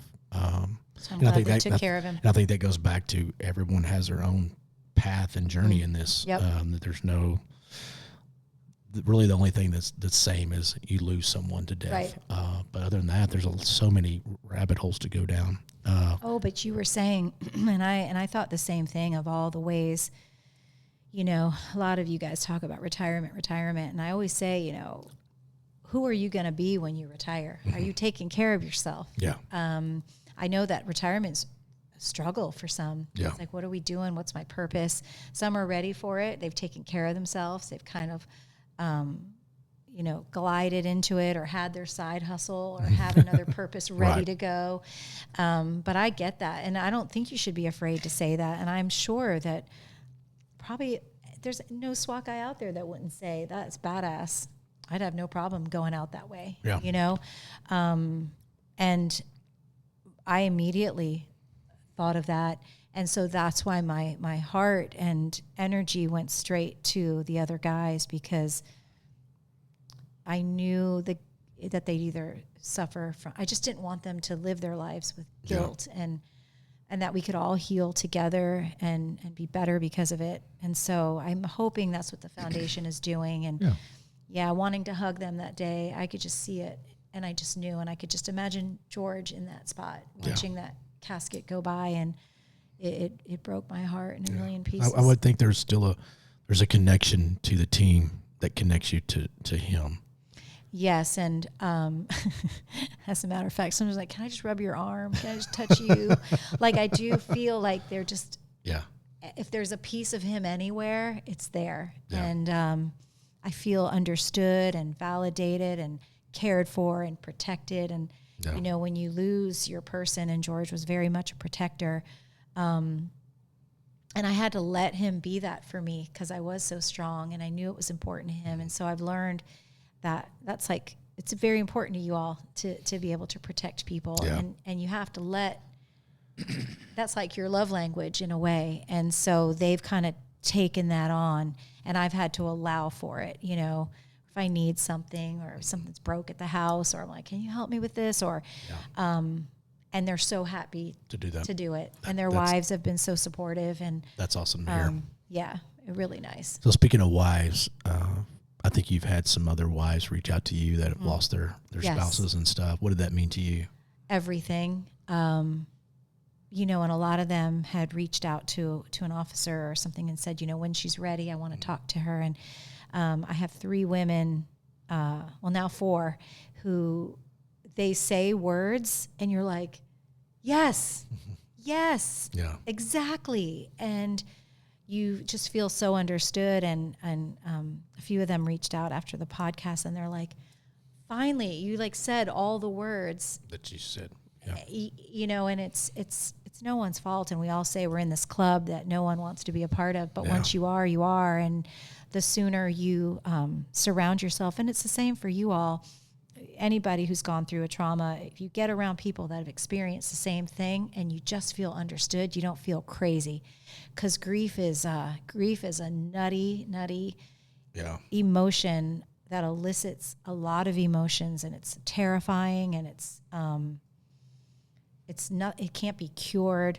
There's no answer. There's no, and I'm very much okay, this happened. How are we going to fix it? Yeah. How do we move past it? What do we do? And there's nothing fills the void, nothing. And you start to feel like, okay, like I didn't cry as much today. Like I had an okay day, and then somewhere out of nowhere, it hits you like a ton of bricks. I know that. Yeah. So I've just decided to kind of embrace the suck, you know, move through it the best I can, and not necessarily drink. And everybody wants to go, why don't you go to a doctor and get on antidepressants? I'm like, what? It's not what it is. There's no pill for grief. Yeah. You just have to feel it and move through it, and put your feet on the floor every day and try to live the life that you're meant to live. And that's you know? that's a definitely thing that you're not saying, you're living in. I know, just me and you talking, you're like, yeah, there's some days where I'm just, you know what, I told you about trying to waterboard myself, right? Yeah. It doesn't work. Yeah, it doesn't work Doesn't that work. way. Yeah. Plus, I didn't want to be found in the shower on the floor.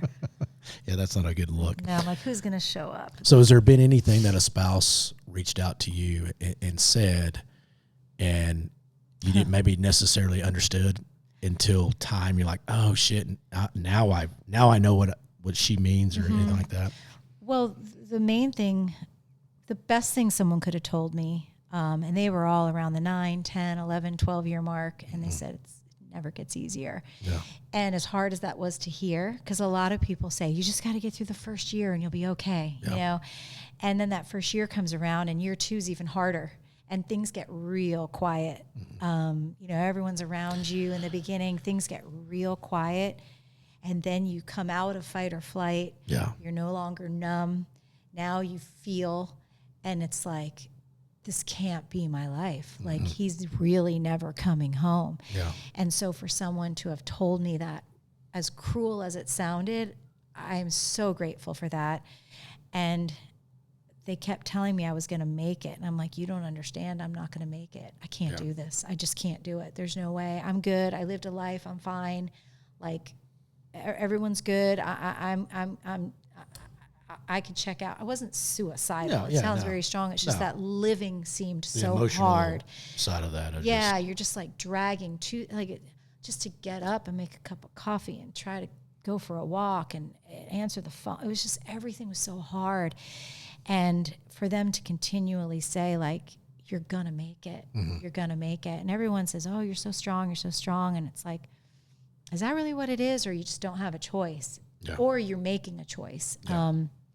I had the days in bed all day, horrible. That is so not my thing. And I realized that it was easier to push through with the 2,000-pound weight on my back than to stay in bed and cry. And so them telling me that and now feeling that, and now I think you guys are honoring Cooper Dawson. Yes. And wow, that one hurts too. That's a tough one. But thinking of Aubrey, because he was killed in November, a year after George. And so just the thought of having to go back a year, I just want to give her my year. You know, I want to give her, I just want to pull her ahead and let her know she's going to make it. But she's got to go through it. And it sucks. And I haven't had the privilege and honor of meeting her yet. I hope I do. And I hope I can. I'm probably not ready because these gals that helped me were so far ahead, but I want to so badly. Yeah, that was one of my questions. I was thinking, have you had the opportunity to be able to reach out to another spouse or anything? Are you at that point of? So I did. A wonderful man, Tim Cresta. A lot of people know him. He's on honor guard and does a lot of he runs the Texas Peace Officer Memorial. He's done a lot of line of duty notifications and funerals, and George worked with him, and he connected me with a wife of an officer who was killed. Very small town. I always forget the name. I don't want to say it wrong, where there was just 6 deputies. Oh, wow. And 2 of them were killed. And coincidentally, ironically, whatever, George had done his funeral. Oh. And he connected us, and she lives out by me, and she's a beautiful human. And so I don't know, she's further along than I am, mm-hmm. and he connected us just because he thought our personalities would jive. Yeah. But the work that I'm doing has helped her, and it's allowed her to get out of a space of anger, and she's been able to now reach out to some people who she hasn't spoken to, and so her and I meet for coffee, and we're going to go to the Peace Officer Memorial together. She hasn't been, and there's a perfect example of how differently people handle it. And some people just push it down, don't want to talk about it, think about it. And so I've opened up a space, I hope, for her to be able to talk about it, and it's okay to honor it, and let's go to the wall together. Yeah. Because again, it's those things where you don't know how you're going to feel, and you don't want to rehash it and bring up any feelings. But then there's a level of just coming from a place of love for them and honoring them. And so we're going to do that together. Good. So she's further along than me. I think we're helping each other in different ways. For sure. I would do anything. I don't know. I wouldn't want to cause any more, like by sitting in front of her and crying. Like, does that help her? Right. I will try to be as strong and give the same advice that I got, that I felt that was helpful to me, if she's open to it. Yeah. And it's so very fresh for her. And knowing that it's literally the same amount of time as I did all this with TTPOA last year, I knew that all the things TTPOA was doing for me, George would love. Yeah. So it was easy to accept it. But it was hard to get up and get dressed and go and meet people and talk to people and be around and be a representative of him. So,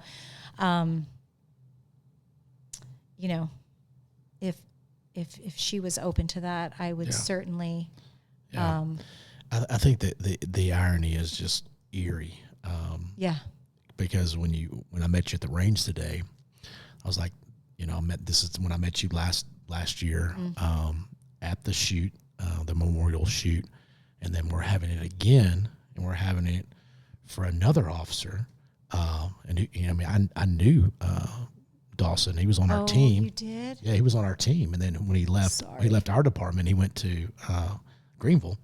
No, that I'm sorry. And then, I knew him, and so that was and then his wife's there, or his, we're doing this for him, and it was just and then you're there, and I was like, this is just so eerie that this is a repeat, and like you said, in November and stuff, and so she came out this year to basic SWAT the first week in March. Oh, nice. And so at the very end, we honored him. We did four stops throughout that March, and so his team, and then the chief came out for that department, and then Aubrey was out there, and she spoke last to the group while they're still holding these. One of the litters was like 270 pounds, and they're still holding it with the hammer and all that kind of stuff while she's speaking. And she was a rock star out there. What she said and how she was able to. And then once again, now you're there in this SWAT school, and you're looking at the wife who just lost her husband. And you're like, this is why we're doing this. This is what we're fucking training for. So she's a rock star in that, and how she's just, she's spoken at different things, and very strong woman. Reminds me a lot of you. And I'm looking, I'm like, man, and you know, her father-in-law, or her dad is an officer with us and been with our department for years and years and years, like 30 plus years. Oh, I didn't know so that. there's a lot of like connections in that. And so she gets it. So yeah. So she having grew a dad up and a husband that way. Yeah. She grew up in that environment Yeah. of her dad being a cop and stuff. So, like I said, everybody's journey is the same, but yet, you know, young kids and stuff like that. So it's a lot. And, you know, and you asked about, you know, different people and things that they'd want. And, you know, a lot of people were like, Kim, why are you going to these things? You can say no. And, you know, so what would you have me say no to? Which thing that they're honoring my husband and sit home and do what, you know? And so not everybody could get up and speak, but obviously for Aubrey, this is a very healing thing for her too. And to be able to speak about, again, the love of her life, her husband, of course she wants to. Mm-hmm. Some people maybe wouldn't want to do that. And that's, again, just knowing who the spouse is and what they would want, and that there's no right or wrong way to do it. And there are some things where maybe it's a little bit much, and, you know, my heart is with her because she's got the Peace Officer Memorial coming up. I believe it's this weekend. Is it this weekend? Yeah, I think it's I'm glad I won't ever have to do that again, but it is beautiful, and we're in this world and community where our husbands are honored this way. Yeah. And the gratitude, I'm sure she feels the same. And, you know, not everybody's husbands die in the line of duty, or even police officers would even get any kind of recognition this way. And it's well-deserved, and this is a really difficult job with obstacles and challenges to overcome, and it's well-deserved, I believe, to be honored in this way. So, my heart does go out to her for sure.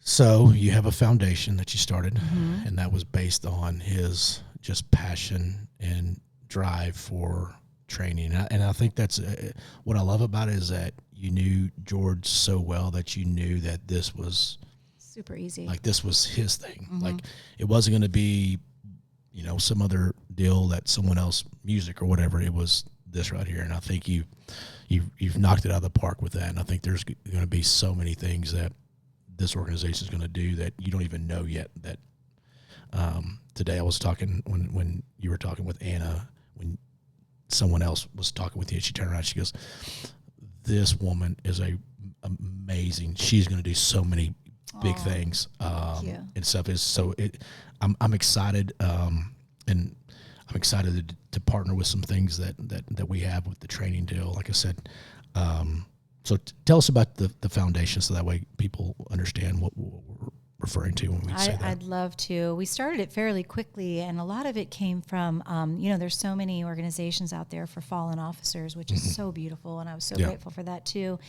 But I couldn't help but just be super hyper focused on the officers who are still going back to work after something like this happens. It's just, okay, we're back at it. And, you know, and there's shirts and hats and mourning bands and, I mean, coins, you know, and everybody wants to do something. And there was a point where I was talking with his best friend from patrol, and, you know, we were like, God, all he'd want, he doesn't need any of this. He just sign up for a training, go to the range, you know, work out, take care of each other, be better than you were yesterday. And that's how you honor George. And it was sort of a way for me to kind of gain a little bit of control, and again, have some agency over what was going on. And I thought, you know what, let's us do it. And so we started the Jorge Pastore Foundation, and it was based on 3 pillars initially. One, of course, was training, and I had really wanted to get a training facility built. It was shocking to me that APD in Austin didn't have like a big, beautiful training facility. Yeah. And then I've learned about red tape, bureaucracy, government, all the things that go on. I don't have many years left on this earth. I don't think I have enough years left on this earth to fight that fight and try to get a facility built. And someone looked at me and said, do you want to be a force or a facility? And I said, well, duh, I want to be a force. And so to think about raising $80 million to open a facility, as opposed to what we could do with even $1 million to get people trained up and take action right away, sounded more appealing to me. It's still a dream. It'd be great to get something built. Yeah. But So it was, so what we do with the foundation in terms of that pillar is we put on training classes. Okay. So I've got a guy with Cornerstone Performance that puts on, Staccato has been a very generous. George had done like a little campaign, Instagram campaign thing for Staccato before he was killed. And they have been so wonderful and called me in and have been super supportive of the foundation and of me, and have sort of just taken me in as family, which I've been, again, I know I've said grateful so many times during this, but it really is truly how I feel. Yeah. And they give us range space, and then we just provide pistol rifle, low light classes, and then we have a teacher. So we just pay for the class, and then law enforcement can come for free. So we've probably got over 150, 160, maybe even 170 guys. It was APD, and now we've had Pflugerville, Leander, Cedar Park, Round Rock, Georgetown, Travis County. We've had even Hayes County. We've had all kinds of stuff.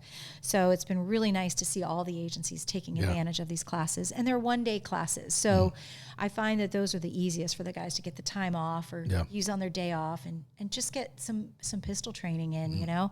And then we provide grants, and we'll pay for them to go to training. So we sponsored a couple of guys in the advanced sniper course that TTPOA offered with Dan and Matt and Mike. And it was a couple of the Round Rock SWAT guys. That was really fun to do. We're sending some guys out to Sniper Craft from APD. We've provided grants for guys. Why are you laughing? Because I like what you said the day when you were referring to someone being told no for training, and then Your department told them no. Yeah, and then what did you say? Fuck them. Yeah. I'll send you. We'll pay for everything. I love that attitude. Oh God, I was like, because usually we'll limit it per officer. I'm like, what do you need? I mean, we got them plane tickets, lodging. We're sending them out there, paying for their tuition. Don't even. Yeah, I love that attitude. Oh yeah, like you're not going because they said no. There's no way. We got you. And it's the same attitude George would have. It's easy. He speaks through me. So when I'm foul, I blame it on him. I love it. And so we've been able to do a lot of things, send some guys to different trainings. And so that's that component of it. And on the website, it shows classes that we're offering free to law enforcement. And then it shows there's a grant application that you can do as well. And I know that with you, we're starting to put some of the TTPOA classes, and we will pay up to a certain amount for them to go to those. Yeah. So we don't want funding to be a factor. So I'll just continue raising money for that. And then we just brought on a grant writer. So that's a whole different world I'm learning about. Wowza. But we're going to try to see what kind of money is out there to get so that we can just keep, taking that obstacle away. There are other obstacles though with training, and I'm finding that out. What's the website? jpastorefoundation.com. Okay. So they could go in there and then research that. So if someone, do they have to be a Texas cop, or could they be anywhere else that wants to apply for the grants and things like that? One of my instructors actually is doing something out in Alabama for a department that literally, I think they have negative dollars for training. And they, so he's out there for to teach something. So we're paying for him to stay an extra day and teach a bunch of officers for free. So no, it's more the people that want it. I don't want funding to be an issue. Yeah. We were originally trying to target those officers, patrol officers 5 years and under, and trying to give them that bug of training and what that feels like. I've been able to attend a lot of the trainings that we've been a part of or sponsored people in, and the one we just were at in Fort Worth with the Community First Project, which I'm so proud to be working with. I literally watched them on range day, stand straighter and prouder and taller. I literally watched their confidence boost for that just during a training, and that was so gratifying. But they can go onto the website for that. We've also done stuff with Pflugerville ISD. We got them some drones, and we're putting guys through drone training. Okay. Just sort of feeling like canine, drone, and sniper gives you a lot of bang for buck in a sense. Yeah. Kind of maybe, I don't know, just bang for your buck, but trying to figure out where we fit in and the best place we can help. And then we're doing a little bit, really trying, it's a harder pillar with the wellness, the mental and physical wellness portion of it, and working with some organizations. And you'll get that hopefully, figured out. I got a feeling you'll get that. American Warrior and all that, and getting these guys the help You don't take no, so you'll I don't. You'll figure this one out. I don't. And I keep saying people have to say yes to me. I'm like, I don't know how long it's going to last, but I'm milking it for everything that it's worth. But so that's where we're at right now. We've done a lot of great things. We've got a lot of good things in the mix, and working with Community First has been such a blessing. They offer a 40-hour, I think we talked about it, right? 40-hour, no cost critical incident training that they're going around teaching. And I just feel like all the people who like to train are easy. Yeah. I'm trying to also target those younger guys. Yeah. I want them to feel how it feels to get better and more proficient at their skill set, instead of being afraid to go to a SWAT training because they're going to feel dumb or be afraid of what they don't know or look bad. So I, in fact, have been signing up for trainings that I don't want to get up early for and go do. Yeah, I've done quite a few, and they're really hard and very challenging, and figure I got to put my money where my mouth is, I like right? that. Yeah, I like and that. shooting's been very healing for me I too. will definitely. I've seen a culture shift in this organization. When I was first in it, it was all SWAT, and then the longer we've been doing things, more like patrol, different specialized unit, and now there's some classes that have more patrol or other specialized units than actually SWAT. Which is great. Guys and stuff. I mean, the hostage rescue school, it's not just all SWAT guys. There's patrol guys that come in there. There's basic SWAT. Every year there's guys that just want to get better that come to that school. Don't necessarily want to do SWAT. And yeah, or they're trying to get on SWAT, but they're like, okay, well, if I go through this helps. Yeah, so there's a lot of but they just want to get better. And then I always tell them, hey, if you're out here, go to advanced SWAT, like the next step, and things like that. So I do appreciate the guys that can go. Yeah. And George would take any training, and sometimes his supervisor would say, this isn't even something you want to do. He's like, who cares? Yeah. You get pieces of stuff from everything. You meet people, and makes you think outside the box. And I think that it transfers into even just a traffic stop. Just because you're learning hostage rescue and you never go on a hostage rescue call doesn't mean there isn't something to be learned, whether it be working under stress or I don't know what you guys do, but it's all got to somehow transfer over or build some confidence. Well, like I told you, I said I think this is a perfect marriage with TTPOA and your foundation, and the fact of, and I don't say this to, it's just more of like, people know this opportunity of, like I said, hey, I set you up on, you get all the emails of all the classes. And when we do the hostage rescue school in my region, you get 2 free spots. There's no money that you have to come out of your organization. You just tell me who they are, and then we'll sign them up and go from there. And then some other, in my region, any cadre class you want to send people to, you let me know and we'll do that. It's easy. Like, money's not an issue. That's amazing. So, but I say that because your energy level is matching what I like. So it's not like you're like, whatever. Like, you're putting all the energy out there. You're putting all that out there. All of it. I mean, to the point where I've almost kind of not disassociated, but I'm feeling like I have less and less in common with the real world. Yeah. It's weird. I get all the stories and all these organizations that I'm working with. When someone's running an organization like American Warrior or all these, it's because they've been through some shit. Yeah. And then I feel honored to hear their stories. And whether you're talking about like the suicide rate and mental wellness, or a lack of training and all of these things that make it so difficult, I do think that, I don't know, I look at regular people that are just like driving through McDonald's. I'm like, you have no idea, like, what's going on, the security and the safety in which you just function, especially being around combat veterans, and hearing their stories and what they were doing for us while we were drinking your latte. And a really hard thing for me, and still really hard. And I get choked up every time I think about that. I was peacefully sleeping while George was in there doing what he was doing, taking his last breath. And, we're all asleep at night, and that's when all the crazy stuff you guys do, and serving warrants and getting bad guys off the street and saving people, and you know, you guys will always, to me, be heroes, all of you. Yeah. And I know that that's where Humble Warrior comes from. Yeah. That's where the Humble Warrior Games comes from, is that I know that it's a level of humility and you're humble and it's just your job to you, but to people like me, it's not just your job. And so now I get a little bit like, don't you dare talk about these people, you know, I'll fight you in the street. And so now it's kind of where I really feel like I need to be. And I feel like I've earned the right to speak on it. You definitely did. And George, walk the talk the walk the walk, whatever that Yeah, thing whatever is. the I saying mess is. up every saying there is to mess up. But he lived that. And so there's nothing that I'm doing or saying that isn't authentic to him and who he was and what was important to him. Yeah.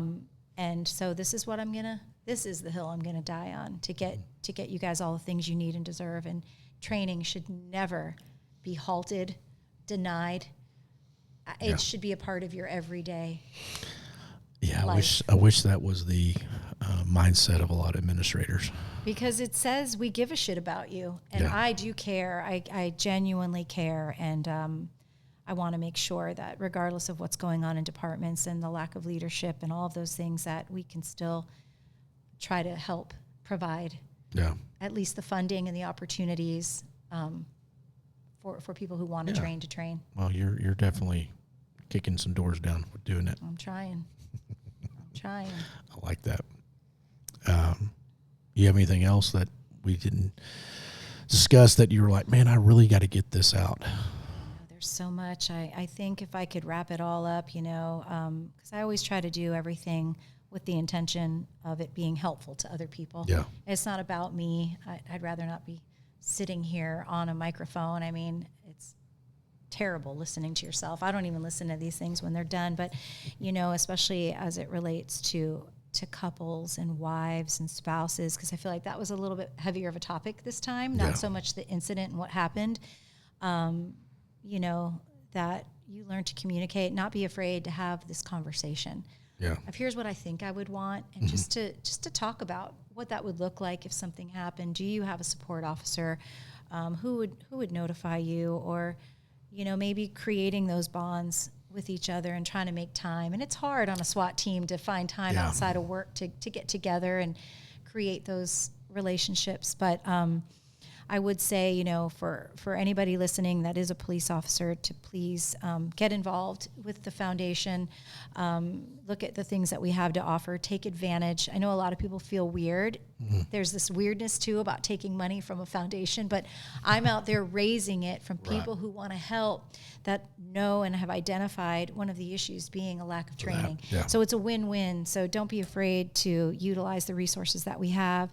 It's okay to not be okay, right? Mm-hmm. To try to get help as it relates to your mental wellness. And I hope that we'll get a huge, the Humble Warrior Games last year in November was a huge success out of, I don't even know how we threw it together. Wow. So we expect it to be even bigger. It's and when is that? Presented by Staccato, and we had Born Primitive, 511, all those guys helping out. It's Sunday, November 9th at Reveille Peak Ranch.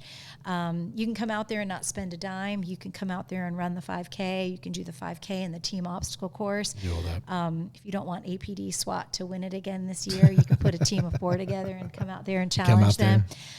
We had a great turnout.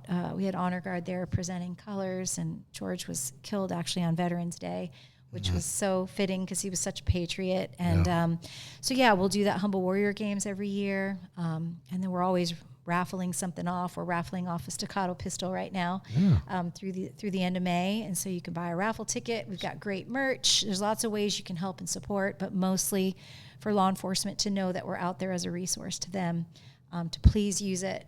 George would be so happy to know more and more training, especially in his name and in honor of his memory. So good. Well, I think you are doing an outstanding job of continuing his memory and just his legacy in law enforcement and just who he was. I've never met him, but just listening to you, I feel like I have met him, and I understand who he is because that's who kind of you are as well. So it's a it's a interesting perspective for me to Yeah. to hear all this and then meet you and see him living through you, but also you being you. You're Yeah. very authentic, and I appreciate that. Thank you. Yeah, he was one of a kind. There's no doubt there. But thank you, and thanks for all the time you put in and your understanding and advice and making me laugh. This is probably the least I've cried on a podcast, so I'm getting. I don't want to say it's better, but that's to the point of talking about things. I think, I'm not in talk therapy. It's not my thing. Yeah. I'd rather do something like this or go shoot or Just something, shoot. All right. but this is therapeutic. Yeah. And so allowing me to talk about it is so helpful. So thank you. Well, you are always welcome in anything we do. Thank you. You can come back every year. We don't care. I love it. I feel so good when I'm around these people. Yeah. I go home and then I cry, but when I'm around everybody, I have a good time. Well, Yeah. we're a little strange. We're a little different. I love it. I love it. You put me in a thing of like lawyers and doctors, I would die. Yeah. These are my people. Yeah. You guys are crazy, but I love it. Yeah, we definitely are. Can't So explain. I must be crazy too. probably a little bit. Yeah, we're a little bit crazy that, too. that's not a bad thing. That's not a bad thing. So, anything else, Matt? You got? We'll say, first of all, thank you for doing this, because I know it's not easy. And Thank having you. to relive that over, how many times you've had to do this. Hope today was a little bit easier than some. It was. Also, having done this job and knowing people, and Brandon, we've all done it. Like, it takes courage to go do that. It's not that you're crazy and that you're out to settle a score. It takes courage to do what George did, what officers do, and because we know the incident because things did not go the right way as we wanted it to. Officers around this country do incidents like this every day, and because nothing goes bad, you don't really know about it. And so I think what happens is that when things don't go the way we want them to, we take a look back and go, well, what did they do wrong? He didn't do anything wrong. Yeah. He was doing everything right, and yet it's still, he paid the ultimate price. And so I think I think policing in general have a tendency to say, well, what went wrong? What could they do better? I challenge you to come up with a better way of doing that, because having talked to some of the guys that were there and listened and all this, and having my perspective of what I've done, like, he did it the right way, and it still obviously didn't go the way he wanted it to, but he was doing, like you have so pointed out so well, he was doing what he loved, what he felt like he was there to do, and it took great courage to do what he did. And you're doing the same thing now. It takes great courage to come and do that. So thank you, because it's not easy to do what he did. It's not easy doing what you're doing. And I hope people that hear this understand that is the way you're supposed to do it, if that makes sense. So thank you very much. I love that perspective. Thank you for that, because it is hard to think like, all that training, what did he do? What went wrong? And that's why I always like to give those guys the credit they deserve for a very well executed operation, if you will, or but it just doesn't feel that way when something like that happens. But these incidents, there's not a lot of things going in our favor. Yeah, and especially in that one, right? Yeah, and yes, absolutely. And to go in there and to do what they did, you're fighting the odds already. And so, but yet they still go, and this goes on many times a day, every day in this country, around the world. But we know here in America, this kind of thing happens. And when things don't go bad, nobody knows about it. Yeah, It's when they do go bad, we highlight it and we go, well, what happened? What went wrong? Nothing went wrong, other than somebody that was really, really bad made a decision to do that today. And so, but no, thank you. I know it's not. I can imagine how hard it is, but thank you. Thank you for that. I appreciate it. That's a great perspective. Yeah, I really look at it and go, like, what you're doing to me is even harder. Like Sometimes I'm like, what in the world am I doing to myself? But I feel so called to it. I just know this is what I'm supposed to be doing. Yeah, and I think that's where, because I have a hard time, and it's not about me, like the whole warrior or hero, those words are kind of like, they're like triggers for me. And the fact of, this is just fun stuff that I feel like I don't know anything else to do. This is what God designed me to do. So for me, I know, I'll it's hard. like, God didn't design you to do this, but he did. Yeah. You just didn't know it. Yeah. Because there was no training there. I didn't go to let me lose my husband in the line of duty academy, right. And all that. So it's a very, like, you're just being figuring it out. Yeah. You're in this tornado and you're just in it and going, okay, what do I hold on to? And then the tornado throws you down. You're like, oh shit, now I'm going to pick all these pieces up. So yeah. And the person who got you out of the tornado or when you were spiraling is gone. Yeah. And so it's interesting, oxymoron again, to be in the most difficult time of my life and knowing the person who could help me. Yeah. Is gone, and so I've kind of had to figure it out. But you're right, there is no training for this, but I do feel like this is what I'm supposed to be doing, so I'm going to keep at it. Yeah, it was after I listened to the first podcast that you did, I sent it out to my wife, and I sent it out to some other wives that I know that I should respect their opinion, just because I have my perspective on this of what I'm the officer side of it, and then there's the spouse side of it, and it was fascinating to hear their perspective of what you were going through, things that I didn't think about or things that I didn't, realize and stuff. So I wanted that, but it's been interesting conversations that we've had at my house, and we've talked about this. I'm always want to party. I can tell you music so there's never been we're not going to talk about this subject or anything. So that's been a very open for our whole marriage. But what was interesting is that my wife, 27 years of doing this job, 20 on SWAT. So, oh boy, whatever it's called out, she can sleep on it. But we got called out on Easter in the evening. Well, she's listened to your podcast. Oh boy, way different perspective now. Sorry, no, it's not. It was just I didn't expect that. She didn't expect that. So when I got home, when I texted her, it's like, hey, it's all done. We'll be wrapping up in a little bit and stuff. So she's like, oh, good. And so when I got home, she's like, I've been awake the whole time. Like, this has never happened to me.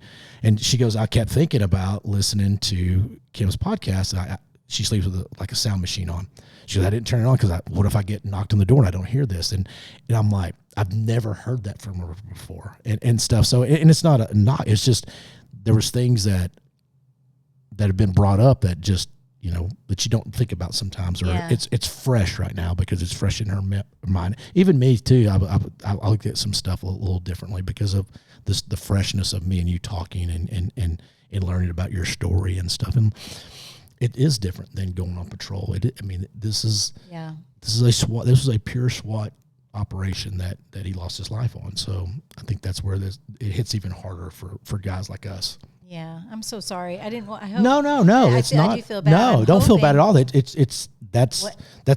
a learning thing. Yeah, it's the reality of it. What I'm really hoping more so from that is that departments take a look at their policies towards it and how they handle it and how would they handle it, because it happens so infrequently. It's not something they become accustomed to, but just with a very 3-hour maybe leadership meeting on, there's protocol out there, Well, like Dallas, y'all had 5 at one time in the Dallas 5, or was it 4? Or well, it was 4 of ours, and then the one is the DART officer. Yeah, so you look at a department having 4 right then. That's chaos. And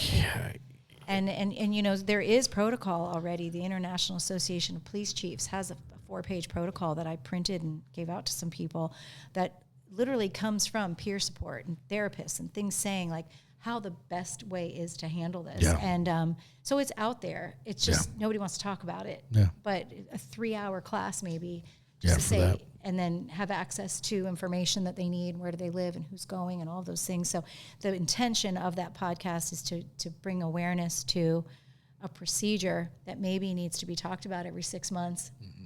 And just have a protocol or procedure for it. Yeah. And that we just don't, here I'm going to mess up a saying. Swipe it under the rug. What the hell is it?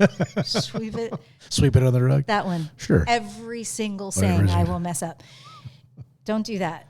Whatever he said. They talk about it, and then they have, because nobody wants to make that knock. Oh. Nobody wants to make that notification. But if you have just a little information behind it. For all that. It's the same as training for anything, right? So the intention behind it is that leadership, and there are some departments that have reached out and said, you know, we never thought about it. We don't have any kind of protocol in place, but we're going to talk about it. Just put something in place just so that we can be as helpful as possible. Well, you're getting the word out, and I look forward to seeing your journey this time next year of what you experienced and just doors that you've kicked down and things that you've discovered that you don't even know right now, that you don't know yet. So I'm excited for your future of what you have working. Thank you. You're going to do some amazing things. Well, I appreciate the partnership and the support from TTPOA. They were so good to me last year, and have continued to be. So I'm glad to be a year ahead, for sure. But glad that we have this partnership, and that I have you guys. So grateful for it. So thank you for that. Yeah, well, thank you for coming on. It's been an honor get to know you, and I look forward to the future things to keep me laughing. Yeah, there you go. So keep me laughing. All right, folks. Well, I this was an honor. This was something I was excited to do, even though it's a horrible topic, but I think it needs to be talked about. So thank you again. So, all right, boys and girls, thanks for listening to us. This was the season 5. So, all right, y'all go out there and keep training hard. All right, see y'all.